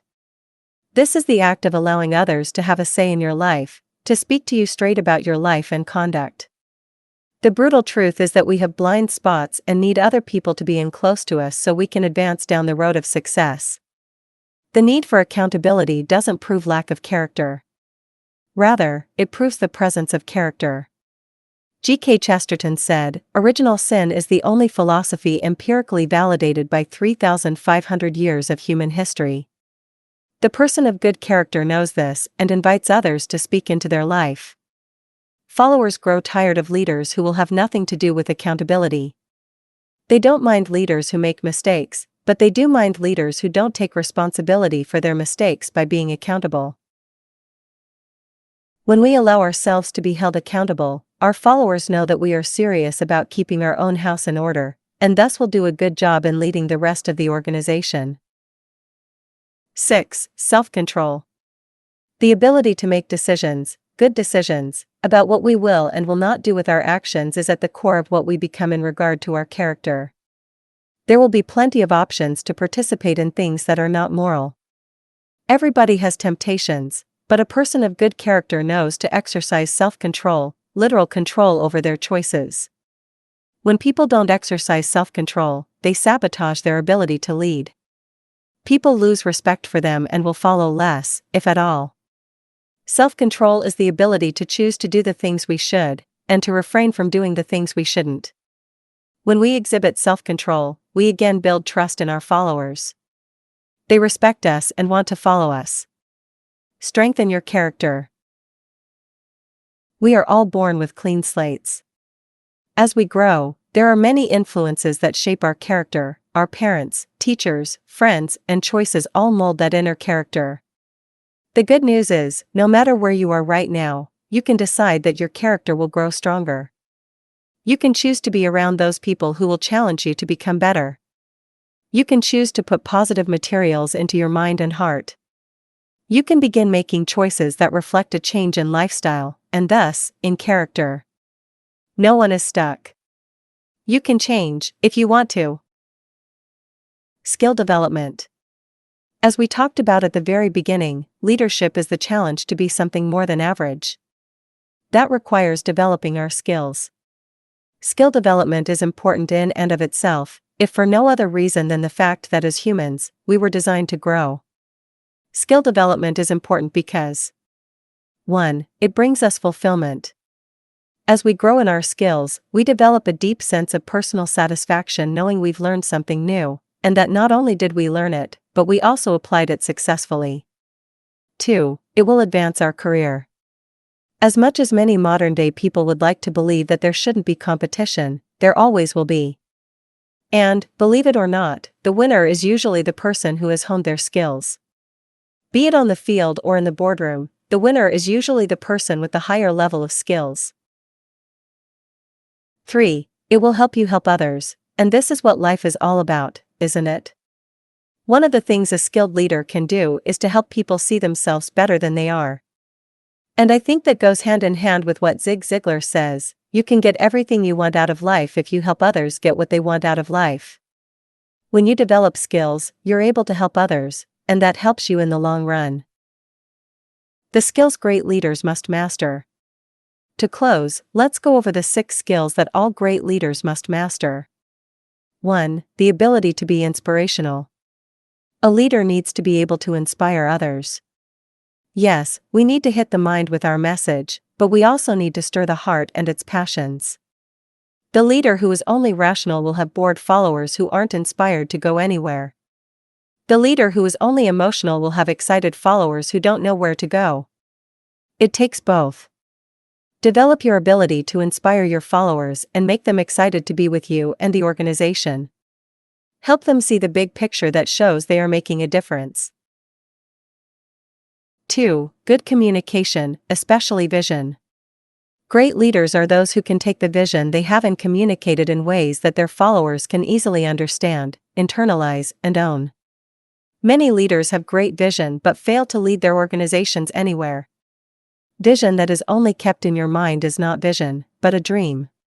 Vision communicated clearly, memorably, and passionately, so that people can grasp it and follow, is what will take your group, whether large or small, to the next level and beyond. 3. The ability and will to delegate. Great leaders know that they can't do it all on their own. They may be able to do a lot on their own, but they'll never achieve the powerful impact that is possible until they learn to delegate, and then choose to do so. There is an old proverb that says, 1 can put 1,000 to flight and 2 can put 10,000 to flight. When we delegate to capable people, we increase our effectiveness and impact exponentially.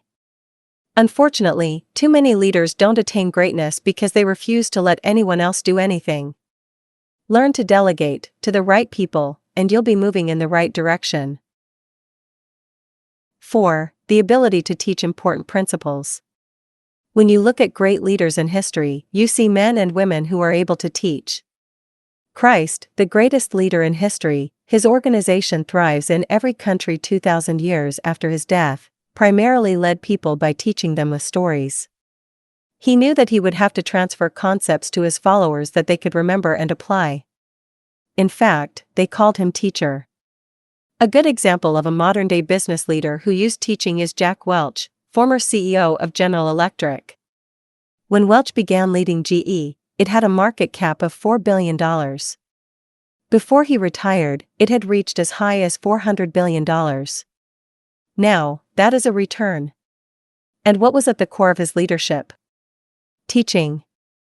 GE had its own university long before it was vogue for companies to do so. He knew that people needed to be taught, and Welch spent many hours teaching there himself. 5. The ability to set goals, strategies, and a course of action. The leader is responsible for a few key areas. Vision is one. The leader is also responsible for setting the goals of the organization. They must determine, with the help of others, what the team will shoot for. They need to be big enough to stretch the followers, but realistic enough so as not to discourage them. The leader must also set strategy, again, with the help of others. When they see where the organization must go, they must also plot the map to get there, at least in a big picture sense. Managers can take care of the rest, but the leader is responsible for giving the general strategic direction. Lastly, the leader must set the course of action, defining behaviors of the organization that will be acted upon. Setting the goals will give your team what it needs to shoot for, defining the strategy will show them how to get there, and setting the course of action will show them what to do while carrying out the strategy. 6. Keep people focused on the goal. Followers operate on a day-to-day basis. They get tasks done that need to be done for that day or week, or even quarter. Leaders are different. They are big-picture people. They know that the organization will outlive them, and because of that, the perspective must be for the good of the organization, not just the individuals. They must see where the end is. The Japanese business community is renowned for setting 100-year goals. We Americans think 20-year goals are looking to the future, and they are, but 100-year goals? Incredible. So, leadership involves not only setting a course for today, but also further into the future. Skilled leaders have learned not only how to inspire those following to catch a vision and pursue it, but they've also learned how to paint a vivid picture of the results that will continue to motivate them to accomplish the goals of the organization, long after they are gone. And when they have created a beginning and defined the end, then they are ready to plot the road between. Remember, you can always increase your skills. Even if you just increase them a little bit, you will increase your effectiveness and your impact as a leader significantly. Even the smallest of change in a trajectory will mean a large change in distance. Goal setting. Goal setting is a subject that altered my life forever. I hadn't known my mentor, Mr. Earl Shove, for very long when one day he said to me, "Mr. Rohn, let me see your current list of goals. I've had a lot of experience and I've been out here for a while, so let's go over them and maybe I can really give you some good ideas." And I said, "I don't have a list." He said, "Well, if you don't have a list of your goals, I can guess your bank balance within a few $100s. And he did. That got my attention. I said, "You mean my bank balance would be a lot bigger if I learned how to set goals?" He said, "Drastically bigger." So, I finally said, "Hey, I want to learn how to set goals. It is a fantastic skill to develop, how to design your own future. A life best lived is a life by design. Not by accident, and not by just walking through the day careening from wall to wall and managing to survive. That's okay. But if you can start giving your life dimensions and design and color and objectives and purpose, the results can be absolutely staggering. Use your imagination. Goal setting gives you the chance to experience the power of your imagination. Think about it. Imagination builds cities. Imagination conquers disease. Imagination develops careers. Imagination sets up relationships. Imagination is where all tangible values and intangible values begin. So what you've got to learn to do is use this powerful resource. Tapping this resource of imagination for goal setting involves thinking about your future, thinking about tomorrow or the rest of the day, thinking about the rest of the year or 5 years or 10. You can use your imagination to start prospecting for the future, for what could be possible for you. 5 things that affect us. Before we really get into goal setting, I want to outline 5 primary things that affect all of us. 1. The environment. It doesn't hurt to make a simple contribution to the environment. Pick up a piece of trash and throw it in the receptacle. If everybody did that, what a better world it would be. A little contribution costs nothing. If everybody contributed, what a difference it would make. 2. Events. Events affect us, some small, some big, some personal, some national, some global. Think of any big event of local, national, or global significance. Those kinds of events affect us all. There are small events and daily events and family events and community events. We're all affected by events. 3. Knowledge. We're affected by whatever we know or don't know. Here's a good phrase to jot down: ignorance is not bliss. Ignorance is tragedy. Ignorance is devastation. Ignorance creates lack. Ignorance creates disease. Ignorance will shorten your life. Ignorance will empty your life and leave you with the husks, nothing to account for. No, ignorance is not bliss. Here's another note to make: what you don't know will hurt you. What you don't know will tragically affect your life. What you don't know will leave your life empty. What you don't know will leave you without a relationship. We're all affected by knowledge, whether we know or whether we don't know. That's why you've got to read the books. Remember, the book you don't read won't help. 4. Results. We're affected by results. Whether it's financial results or personal results or social results, we're all affected by results. Disciplines undone in the future give us poor results. Disciplines managed well give us good results. 5. Our dreams. We're affected by our dreams, our vision of the future. The pull of the future. You want to make sure that the greatest pull on your life is the pull of the future. Some people live in the past and let their life be continually pulled and influenced by the past. Yes, we must remember the past and review the past to make it useful to invest in the future. But here's the key: make sure that the greatest pull on your life is the pull of the future. Now, if you're skimpy on your dreams or if you're skimpy on your objectives and your purposes, if all of that isn't very well planned, then that doesn't pull very hard. You might have more of a tendency to be pulled by the past or to be pulled apart by events or circumstances or to be pulled apart by distractions. So in order to save yourself from being pulled apart by distractions or pulled back to the past, you want to start, right now, really designing the future so that the greatest part of your attention and focus pulls you forward into the future to accomplish your goals. Strong dreams. Goals are like a magnet, they pull. And the stronger they are, the more purposeful they are, the bigger they are, the more unique they are, the stronger they pull. Excellent goals and high dreams pull you through all kinds of down days, down seasons. They pull you through a winter of discontent. They pull you through distraction on every side. Strong, powerful dreams, like a magnet, pull you through. Strong dreams and goals pull you through a disaster. Some people get swallowed by the disaster because they have nothing on the other side of the disaster to pull them through. A bad day can almost overwhelm you if you don't have something really purposeful to go for on the other side of that day, on the other side of the difficult time, on the other side of the down time.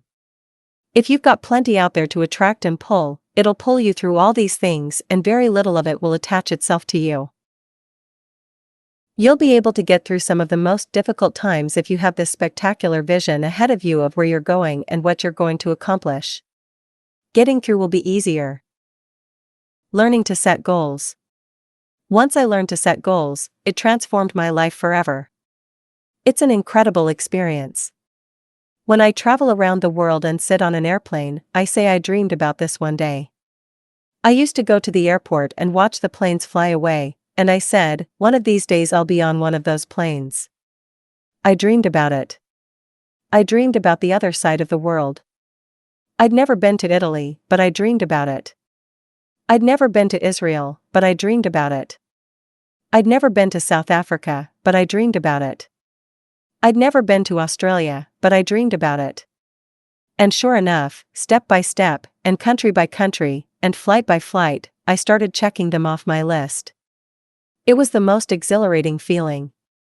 Powerful to set those goals, reach out there into the future, design something to the best of your ability, refine it as you go, tear it up periodically if you want to, set a whole new list.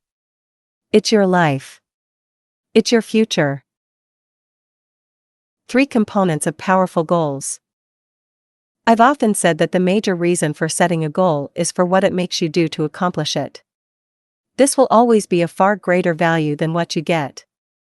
That is why goals are so powerful. They are part of the fabric that makes up our lives. Goal setting provides focus, shapes our dreams, and gives us the ability to home in on the exact actions we need to take in order to get everything in life we desire. Goals are exciting because they provide focus and aim for our lives. Goals cause us to stretch and grow in ways we never have before.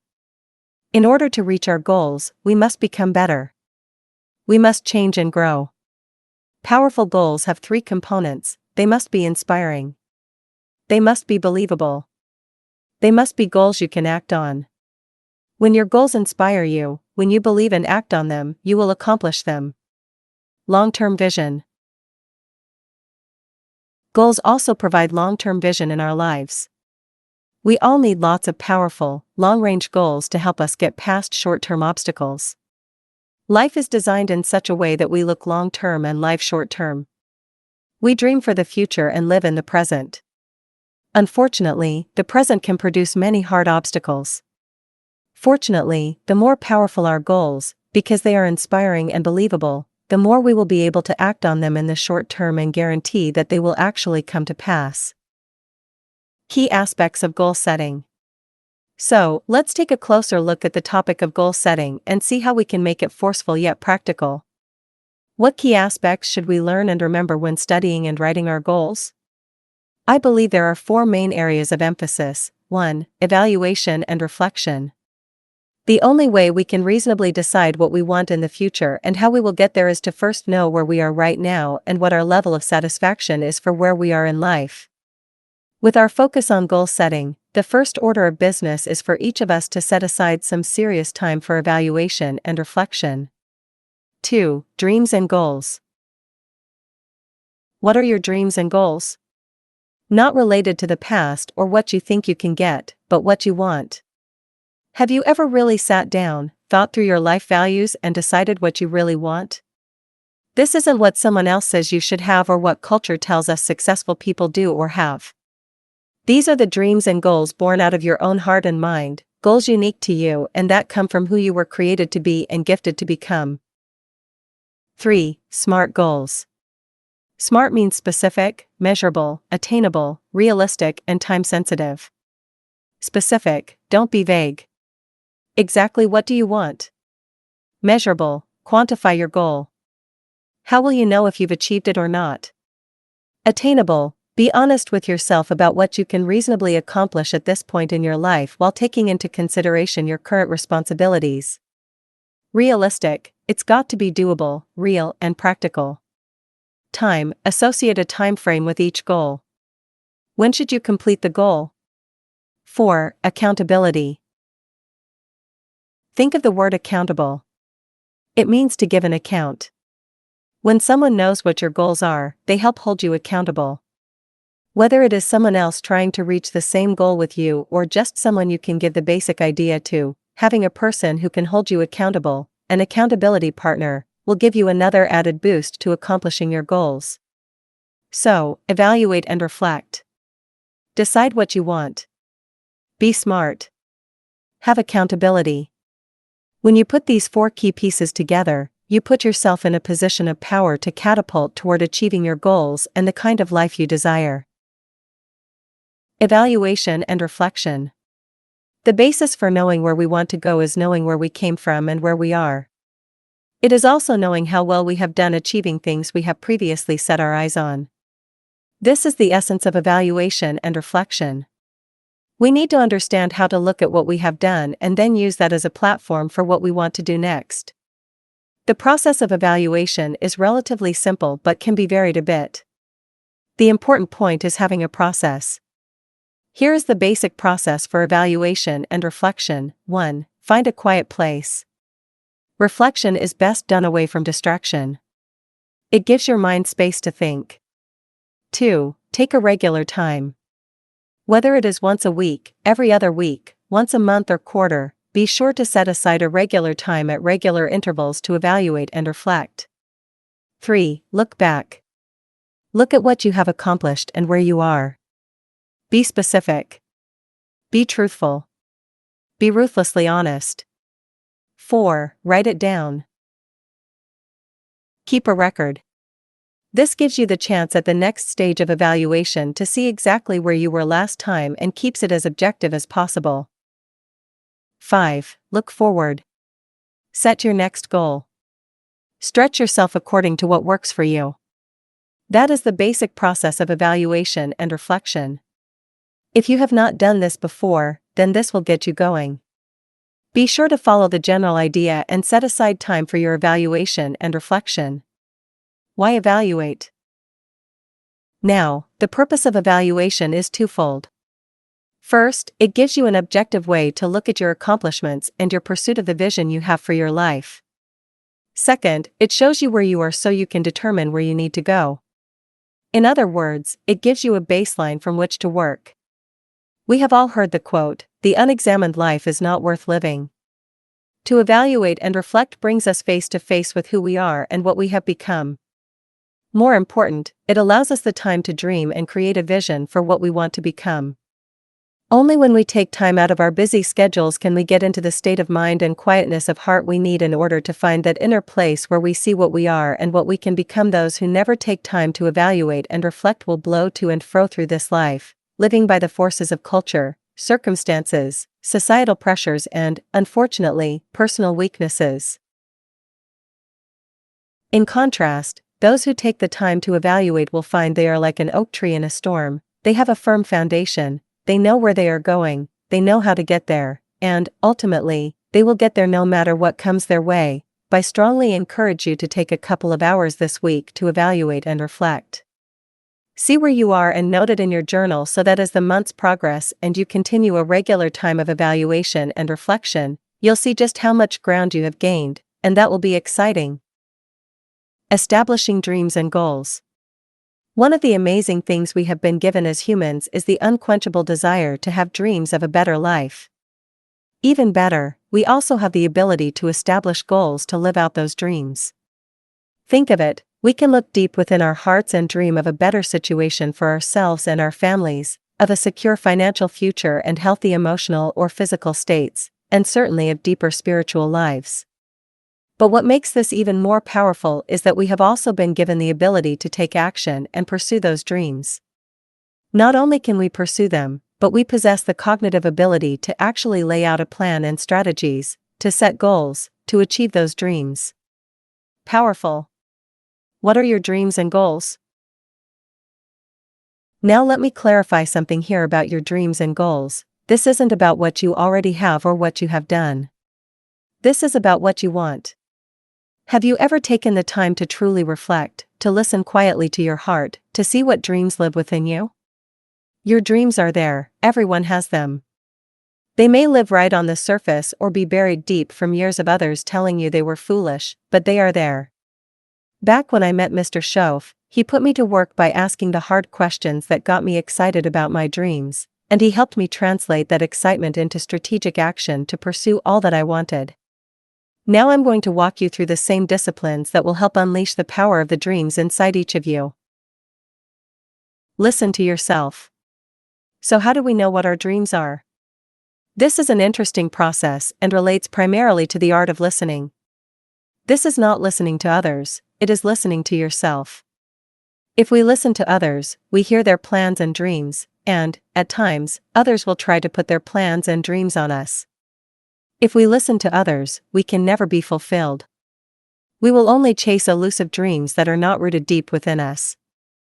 Instead, we must listen to our own hearts to hear the dreams born out of the passions and desires we each uniquely possess. Quiet yourself and listen. Just like when you are quiet enough to hear your own heart beating within your chest, your dreams have their own rhythm beating within you. All you have to do is get quiet enough to hear the beat. Now let's take a look at some practical steps and thoughts on listening to our hearts and connecting to our dreams. Take time to be quiet. Taking the time to be quiet is something we don't do enough in this busy world. We rush and are constantly listening to noise all around us. We must not get faked out by just being busy.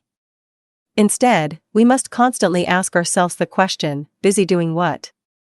In other words, are the activities you are participating in moving you towards your goals? If not, then work to eliminate those things and replace some of that time with quiet.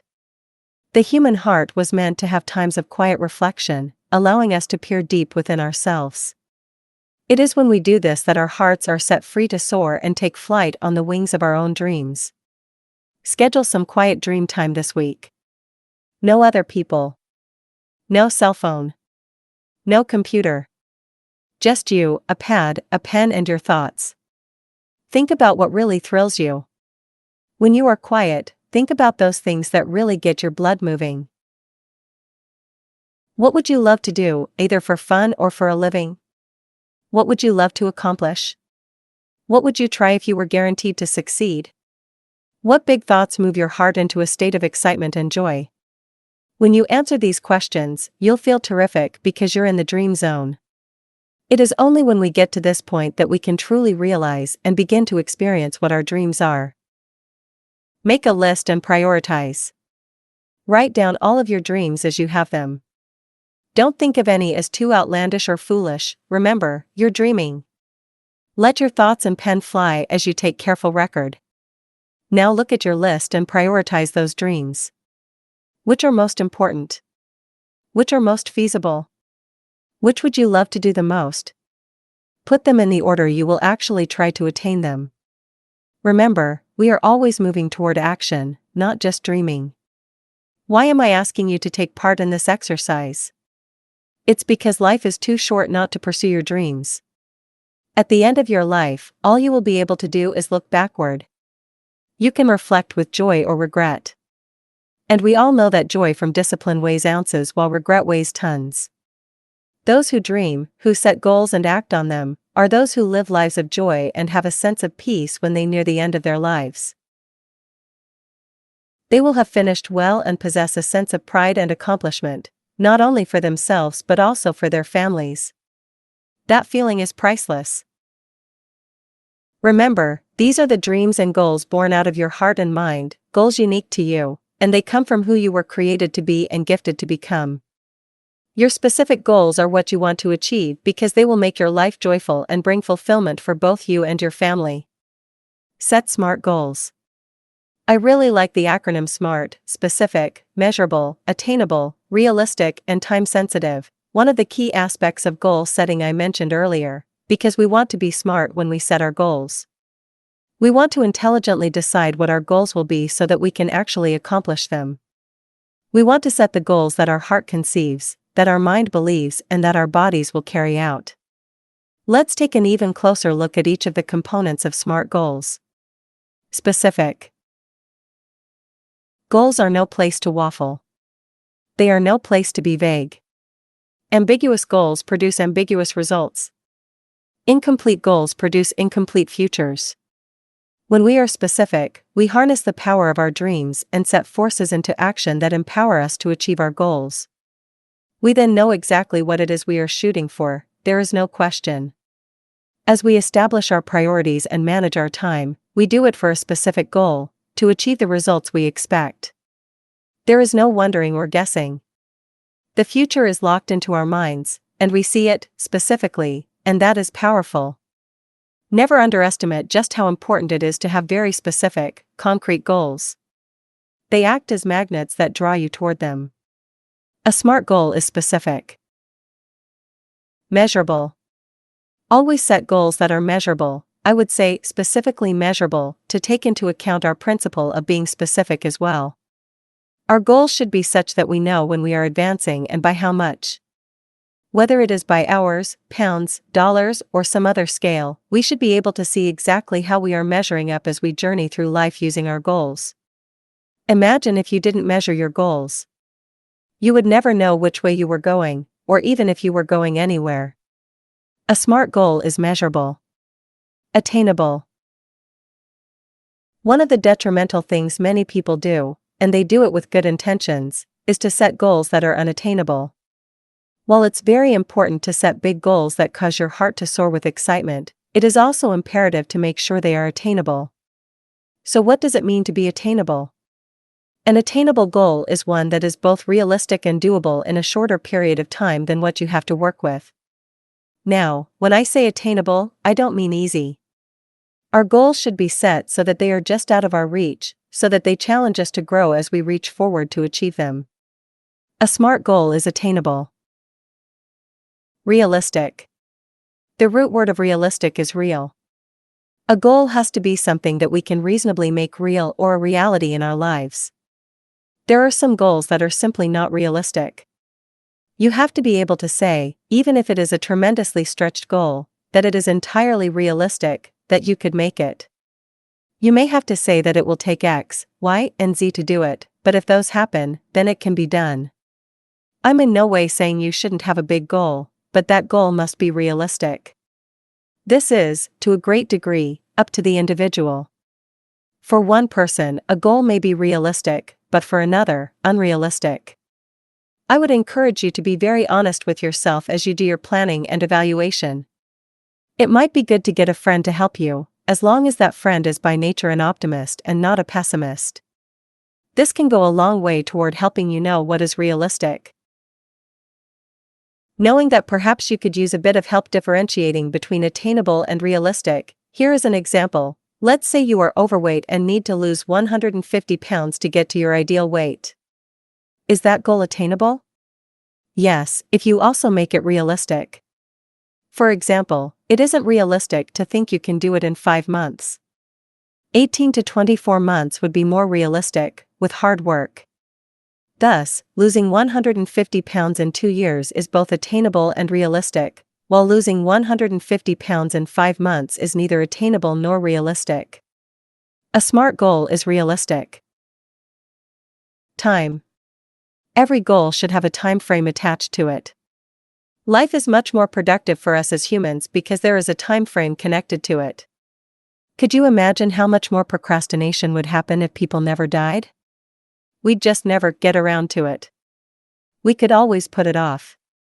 One of the powerful aspects of a great goal is that it has an end, a time in which you are shooting to accomplish it.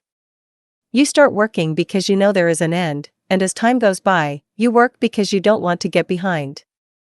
As the deadline approaches, you work diligently because you want to meet that deadline. It's a good idea to break a big goal down into measured time frames. Set smaller goals and work them out in their own time. A SMART goal has a timeline. Accountability. Now let's look at how to apply the SMART test to your goals and ensure they are powerful. As a contract with yourself or someone else, accountability is a vital key in the goal-setting process. In those early days, Mr. Shove held me accountable for my progress on the goals I had set. He asked those hard questions that helped motivate me to continuously work on achieving my dreams.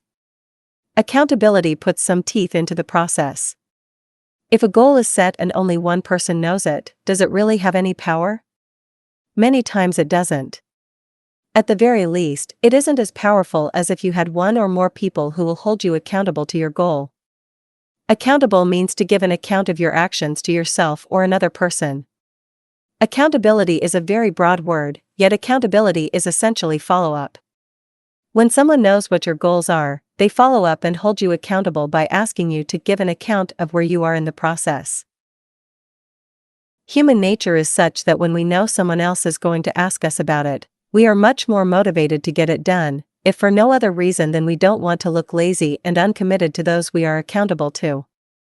This is why having an accountability partner is so important.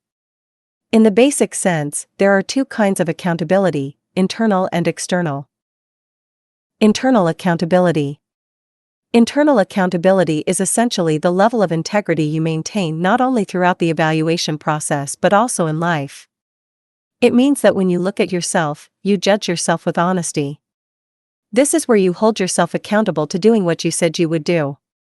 If you've messed up, say, "I've messed up," but if you've done well, then you can celebrate your progress.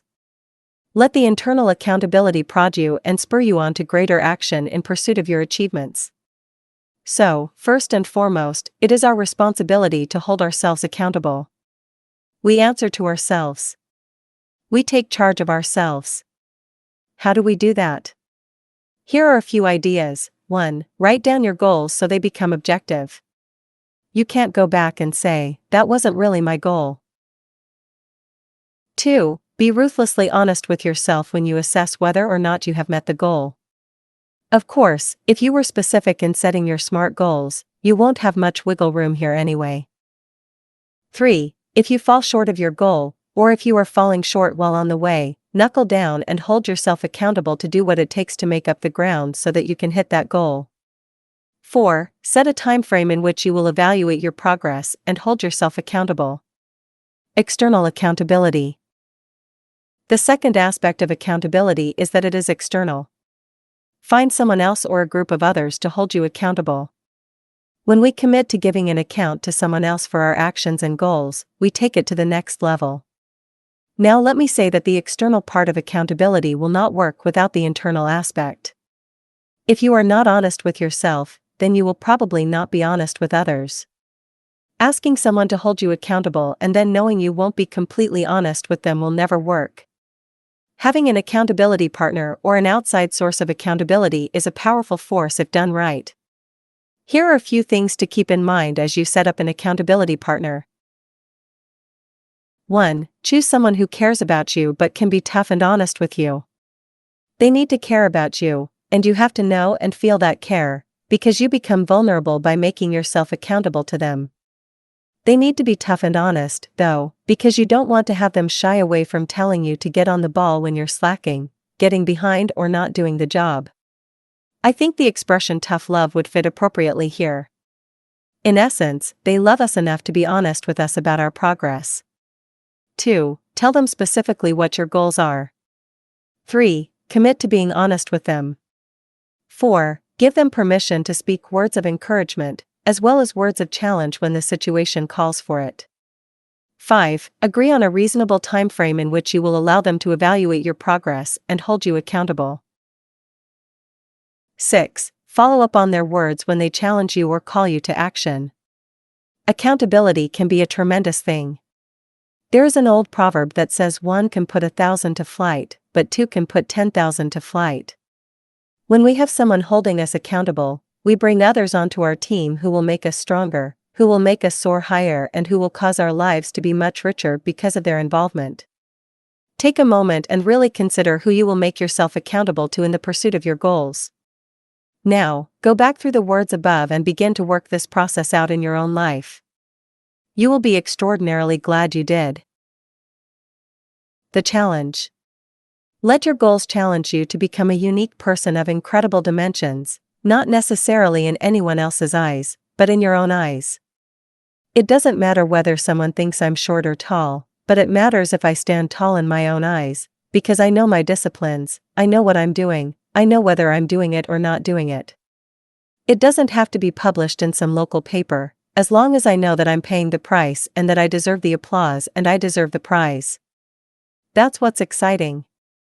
That's why this goal setting is so important. It challenges you to grow.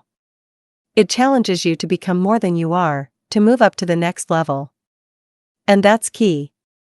Communication. Effective communication is a critical component of mastering success.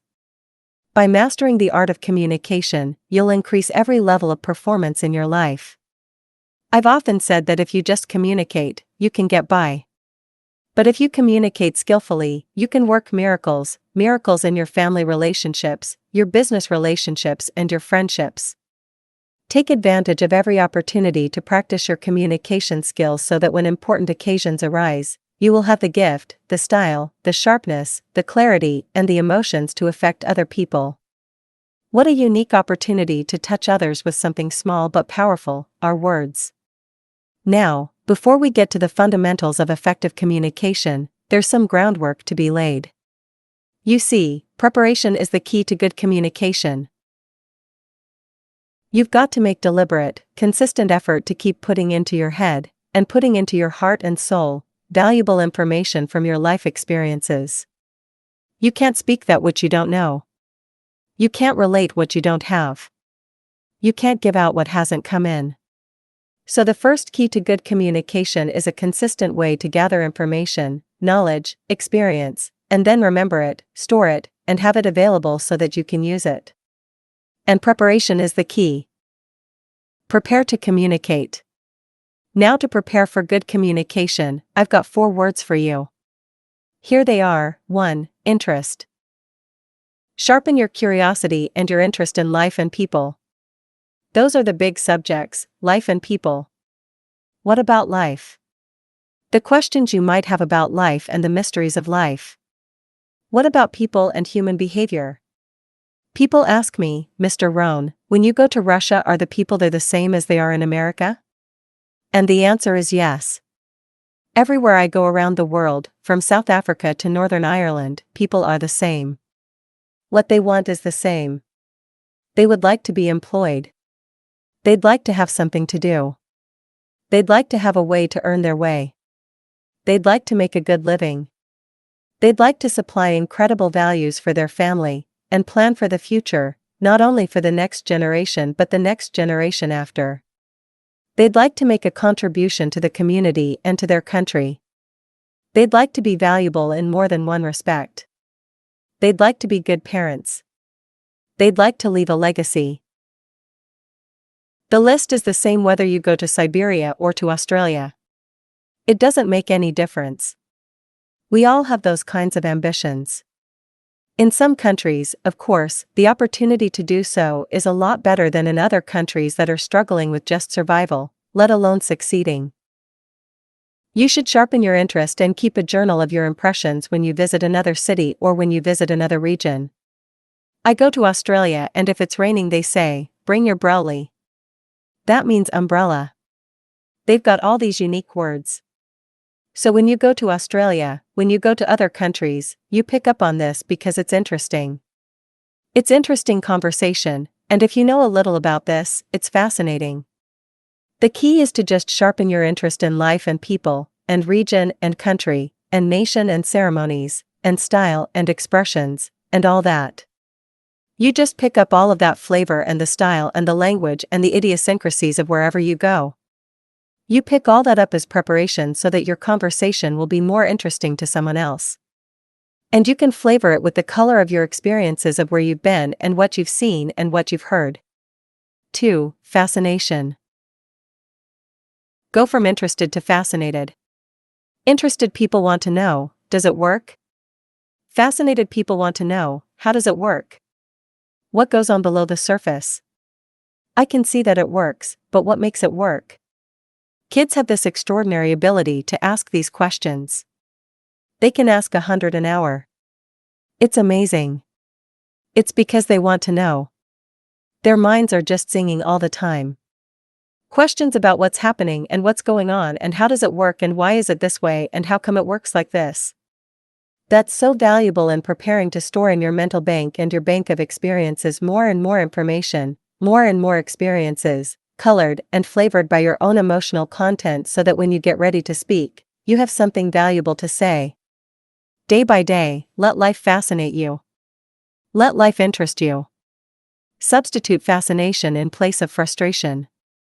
I used to be frustrated, now I'm fascinated.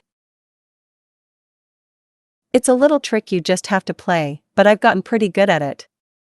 I'm on the freeway in Los Angeles. My airplane leaves in 35 minutes.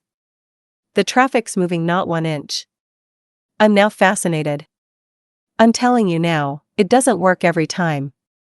Nothing works every time. But every time you can get it to work, let something fascinate you instead of frustrate you. Be curious how life works. That's how you gather more from your life experiences and prepare for good communication. 3. Sensitivity. The next word, and this is an important word in preparing for communication, is sensitivity. Try to put yourself in someone else's shoes. Try to feel what they feel. Try to hurt like they hurt. Have sympathy and compassion. Sensitivity is trying to understand where someone might be at the moment. The reason that they're angry may not be obvious. Maybe the IRS just knocked on their door a couple days ago. That's why they're upset. You can't just go by what's obvious because there might be some reasons behind the reasons. So you've got to learn to be a little more sympathetic, a little more understanding. This is vitally important. Sometimes it's difficult, unless you are like that person, to sympathize or to have sensitivity. But here's what you must do, you must try. People know when you try. I go to Mexico and try to speak a little Spanish. I listen to music on this great Spanish station in Los Angeles. If you just try to understand, try to speak a few words, it goes such a long way in identifying with people, in building a bridge of understanding and getting something started toward good communications. 4. Knowledge. So we've got interest, we've got fascination, and we've got sensitivity. Here's one more word, knowledge. You just have to know. Collect knowledge in your journal, from your ongoing education. Fill up your mental and spiritual and emotional bank so that it becomes like an unending reservoir to draw from. That begins to help you prepare. Do your research. Gather up stories. Keep the flow of knowledge going into your journal, as well as into your head and into your heart. The fundamentals of effective communication. Our very success is heavily dependent upon our ability to communicate. This is not just for professional speakers. From schoolchildren to grandparents, everyone should work on improving their communication skills so they can improve their lives. Improving your ability to communicate will be one of the most important things you ever do. One of the easiest ways to improve your communication is to start by solidifying your base, so to speak, by working on and improving the fundamentals. Here are a few areas that everyone should know and master. Communication is powerful.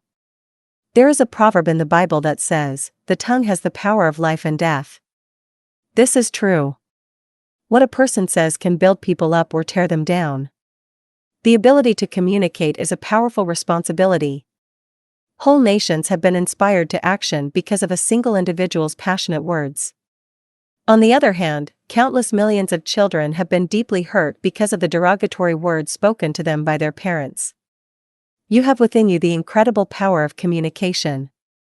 You can create tremendous things in your life if you take communication seriously and use its power to help others and yourself.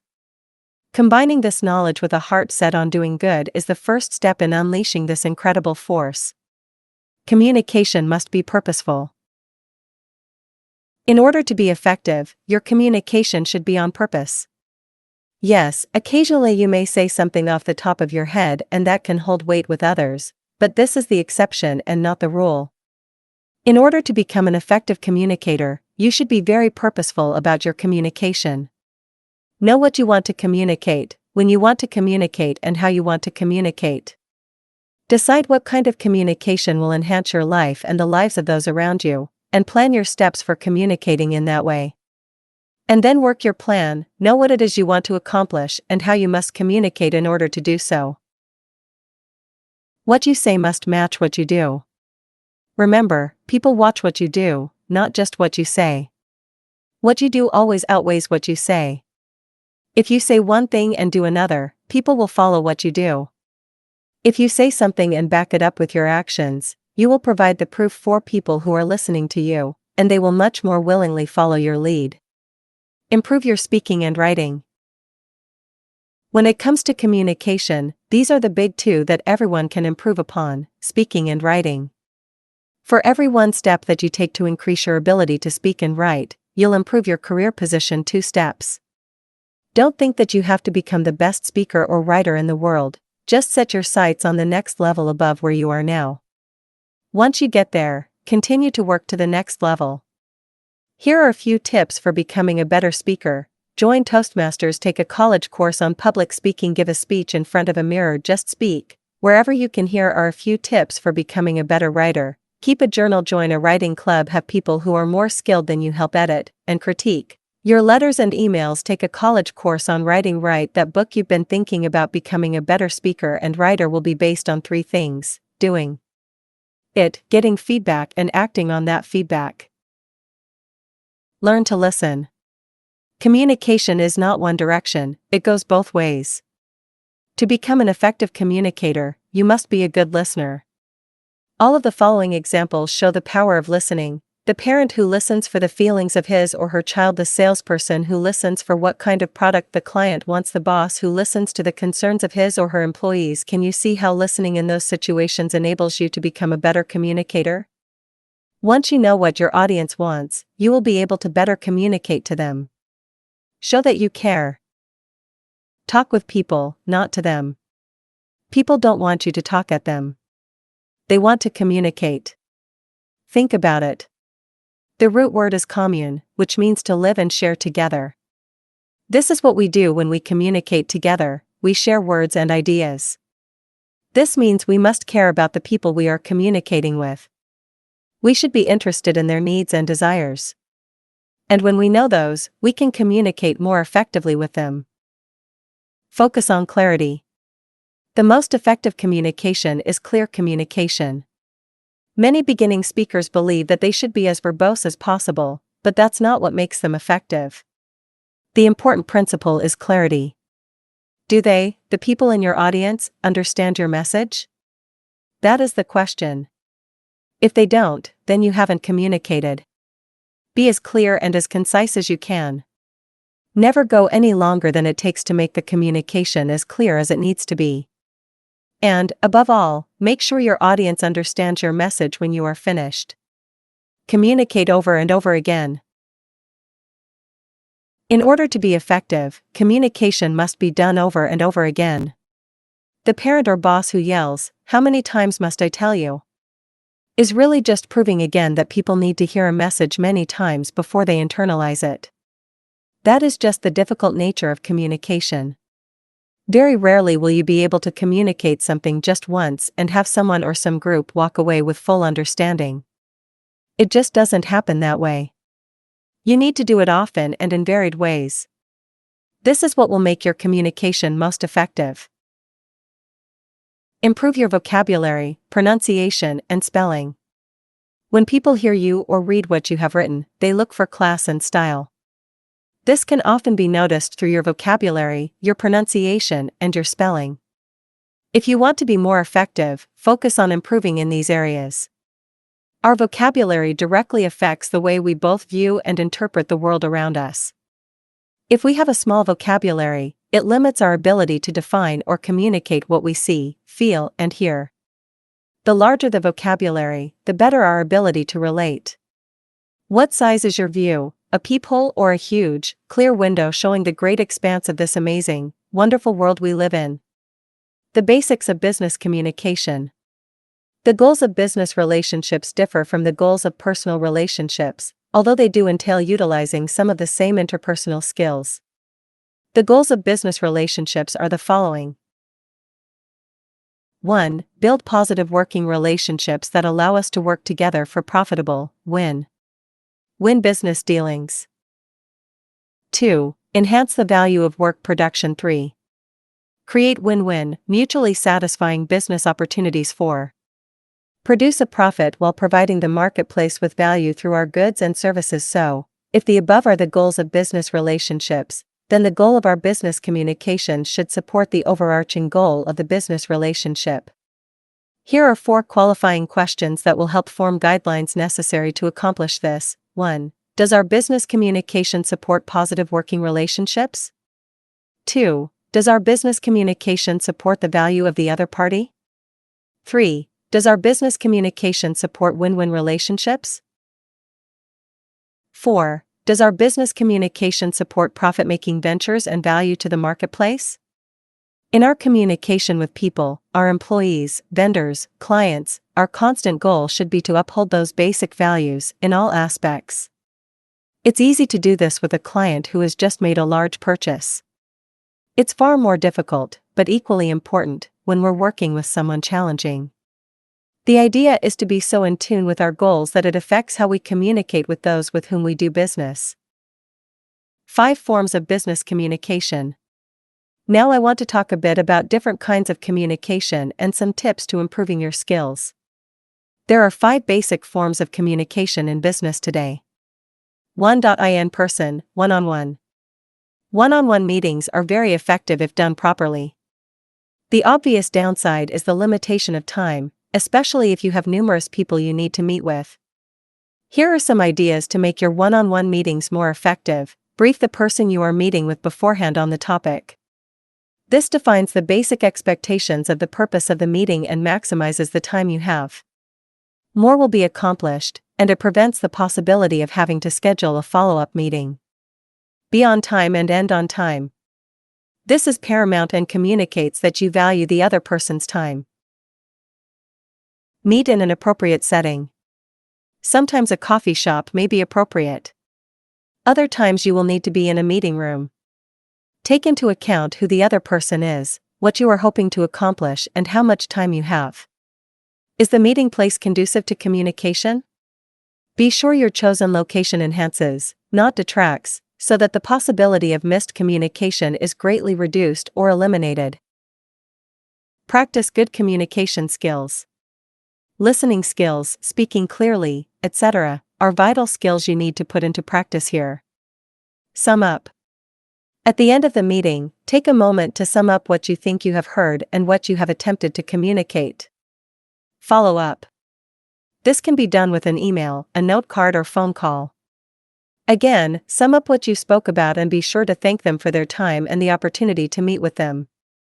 2. In-person, group meetings. Brief the group beforehand on the topic. Just as with one-on-one settings, this creates expectations, enables everyone to be prepared, and will maximize everyone's time. Again, start on time and end on time. A dual purpose is accomplished here. This communicates that you value their time, and it says that no one person is more important than the group. Appoint a note taker. One person should be in charge of putting the information on a whiteboard or AV screen while the meeting is in progress. This is an improvement over the traditional way of someone taking notes on paper because the meeting participants can see how the topics are being recorded and can immediately make corrections if there is misinterpretation. Give everyone an opportunity to participate. Be diligent in keeping 1 or 2 people from dominating the meeting. Make sure you ask for the input of everyone. If they are valued enough to be invited to the meeting, their views are important. Stay on task. The biggest time waster of meetings is the proverbial rabbit trail. As the leader, or even if you're just attending the meeting, you should be willing, when the topic veers off course, to encourage the group to get back to the purpose of the meeting. 3. The phone. The phone has wonderful applications for communication. There are some roadblocks with the proliferation of voicemail, but the phone still remains a great tool for communication. Here are some tips for making the phone work for your business communication. Use it to keep in touch. The great thing about a phone is you can pick it up, dial, and be connected with someone in just moments. Use the phone to stay in regular communication with your business contacts. A quick call to see how they are doing or to ask how you might be of help to them will not only bring you business but also raise your profile in their mind as a person who provides great customer service and follow-up. Schedule times for phone meetings. Sometimes, just picking up the phone is ineffective because the person you're trying to reach will not be able to talk at that time. If they aren't available right then, take just a second and set up a time to speak with them. Ask them to schedule a time to speak by phone and then record it in your calendar or planner. The longer the time you need, the more advance notice you'll need to give them. Know what you're calling for. In personal relationships, people are much more willing to sit around and shoot the breeze, but not so much in business relationships. Time is money, as the old saying goes. Instead, with business relationships, we should tell the person we'll be speaking with what the topic will be and what we hope to accomplish. This should be done beforehand. Then stick to the topic and don't digress. Don't take too much time. The phone can also become a real time waster for both you and the people you speak with if you're not careful. If you know what you want to accomplish and discipline yourself to stick to the agenda, you'll be able to limit your time and be very efficient with the use of the phone. 4. Written communications. The written word is still very effective for communication.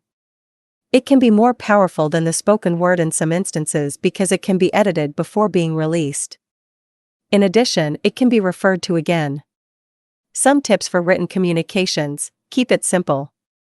Obviously, there are some communications that need to be long and complex, elaborate contracts, for example, but for the most part, our business communications should be very pragmatic.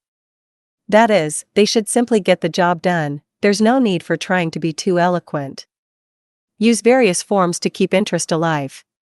A memo, a note card, a letter, and email all are different methods that'll entice the reader to read. Varying methods can help our message be communicated better. 5. The speech. At times, you'll be called upon to speak to an audience. This can be a powerful form of communication that'll help build your business and your relationships. Communication tools. Some people use the phrase, the art of communication, and I like that phrase. Communicating is an art. When we're attempting to get our message out to others, it's as though we start with a giant blank canvas and we then begin to paint a picture, any picture we desire. Now, most people assume that when painting a picture they have only a few basic brushes at their disposal. But the advanced artist knows there are many tools available to create their masterpiece, and they use each to their advantage. The same is true with communication. There are many tools available to you as you communicate, you just have to be aware of them and then use them purposefully. The better you become at using these tools, the better you'll be at communicating. The two primary categories these tools fall into are verbal and nonverbal. Let's look at the different ways you can use each of these categories to improve your ability to communicate. Verbal communication. Your words. It's been said that people judge you by the words you use, and this is true. Choose your words wisely. Words have power. They have the power to move nations and they have the power to destroy as well. When you speak, use words carefully. Here are a few things to consider in regard to your words. Avoid using words that will cause the other person to think poorly of you. Slang is one example. Another is, of course, slurs of any type. Use words that communicate positive values. Use optimistic words, words of strength. Make sure they are understandable. Use words that are colorful and rich with meaning, as long as they can be understood by the listener. Your vocabulary. An expanded vocabulary will set you apart. It enhances the communication process and draws others in. Your vocabulary can reveal to others how educated you are, and others may make judgments about you that can affect your opportunities with them. The best communicators will use an expanded vocabulary with more educated groups and a more basic vocabulary with less educated groups. How you say it matters. Just as important as what you say is how you say it. What tone are you using? When you speak, are you monotone? Or do you move the tone of your voice, changing it up? This will naturally help people follow what you're saying. Changing the tone of your voice is a very effective way to draw people into your message. Imagine if a painter only used one color. We want lots of color and lots of tone. Along with the words you use and your tone, consider your pace. Sometimes when you speak you may need to go slowly, and sometimes you may need to go very fast. The speed with which you speak will tell others certain things. A fast pace will communicate that you're excited about something. A slow pace usually communicates thoughtfulness or that you really want them to hear. Your point. Choosing your pace is also like using your volume in an effective way. Master communicators will draw their audience in by fluctuating their voice from very loud to a near whisper. The audience doesn't even know that the speaker is taking them on a roller coaster ride of communication. There are lessons to be learned here. Even in a one-on-one conversation, we can shift and change volume, keeping our communication more effective. Emotion. The emotions you communicate while speaking are vital. The key here is to show emotion without getting emotional. Emotions can be a very effective communicator. For example, showing anger can communicate that you are very serious about something, as long as you don't get angry often. Allowing yourself to cry can show a side of you to others that communicates that you are a person of passion who, while being a hard-charging person who desires success, also has a tender side. Allowing yourself to laugh will communicate that you have a fun side and do not take yourself too seriously. Emotion, if controlled, is a powerful communicator. Enunciation. Do you speak clearly so people can understand you? Enunciation is an often overlooked key to effective communication. It's imperative to clearly enunciate our words so that people understand us. Clear enunciation gives us a little punch to our communication. Work on enunciating your words clearly. The key is to get it just right, enunciating so that your words don't run together but not over-enunciating so that you sound unnatural. In all of these principles, the idea is variety. Anytime we communicate in a single way, we become predictable and people stop listening. Think of yourself. Do you like to listen to people who speak at one speed, in one tone, with a boring vocabulary and without emotion? Of course not. Then we should make every effort to be colorful and effective communicators. And we can be, if we work at it and practice, practice, practice. Nonverbal communication. What you say affects how you communicate, certainly, but just as important is what you don't say. Yes, your nonverbal communication has a major impact on how well you communicate. Have you ever given much thought to how you communicate nonverbally? Here are some thoughts on ways to use nonverbal communication to support what you're saying verbally. Use your hands. Keeping your hands by your side will make you seem stiff and uncomfortable. Instead, use your hands to communicate. Now, don't get too demonstrative to the point where people are wondering where your hands are going next. One way to see what you do nonverbally is to tape yourself speaking. Watch what you do with your hands. Use your eyes. The eyes can be a very powerful tool in communication. You know the old saying, the eyes are the window into the soul. It's true. Think of what a mother communicates to her newborn when she gazes into their eyes, or what a husband and a wife say without words when they look into each other's eyes. The eyes speak volumes. Have you spoken with someone who is constantly looking around? What does that communicate? A lack of interest in what you have to say. When you speak to someone, look at them. Give them your attention with your eyes. Listen to them with your eyes. Communicate with them that they are important. Your arms. Some people don't even realize when they're closed off to someone else by crossing their arms when the other person is speaking. Those who study this tell us that crossing the arms is a surefire way to close yourself off from the other person. It communicates closure, fear, and opposition. Speaking position. When you're communicating, especially in a presentation situation, your speaking position, whether you are standing, sitting, kneeling, etc., can communicate a lot. For example, my good friend Zig Ziglar, a master of the stage, will frequently move to the front of the stage and kneel. What is he nonverbally communicating?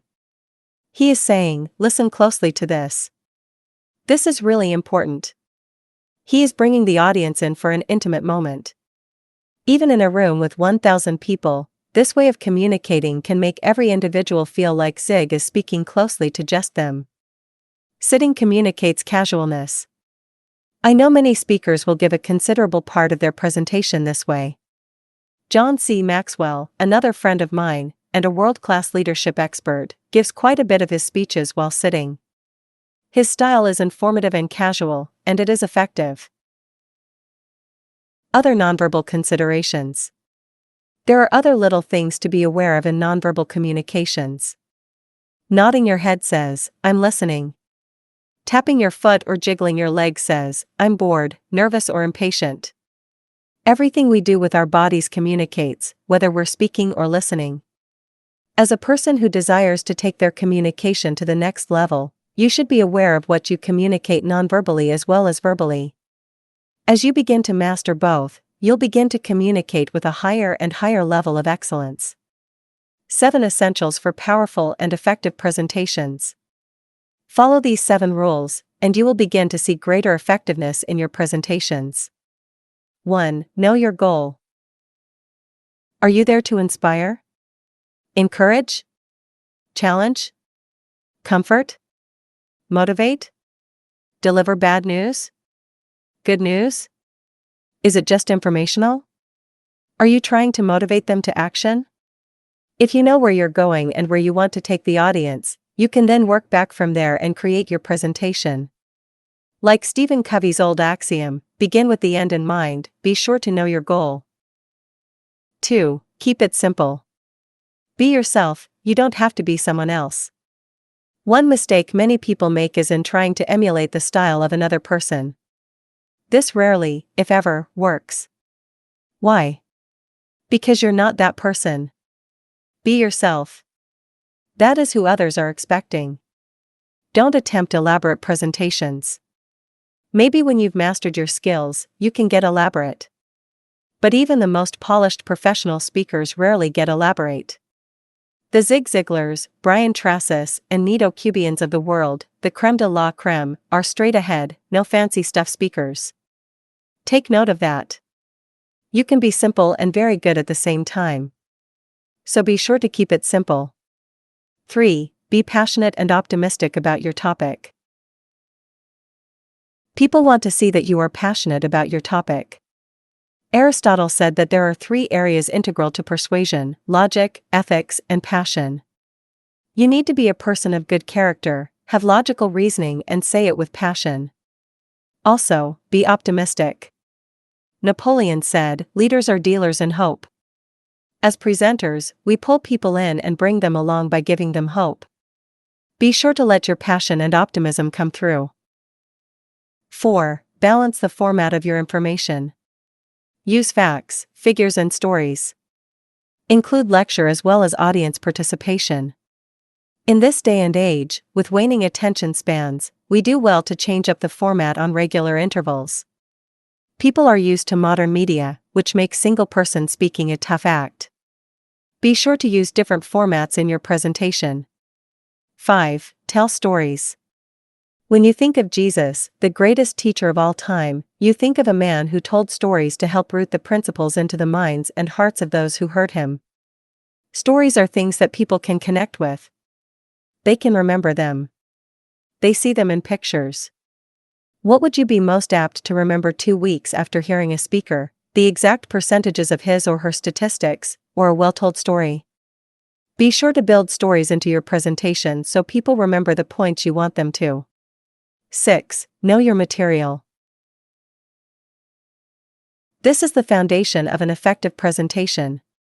It tells people you're serious about the topic, that you care about it, and that you're qualified to speak to them about it.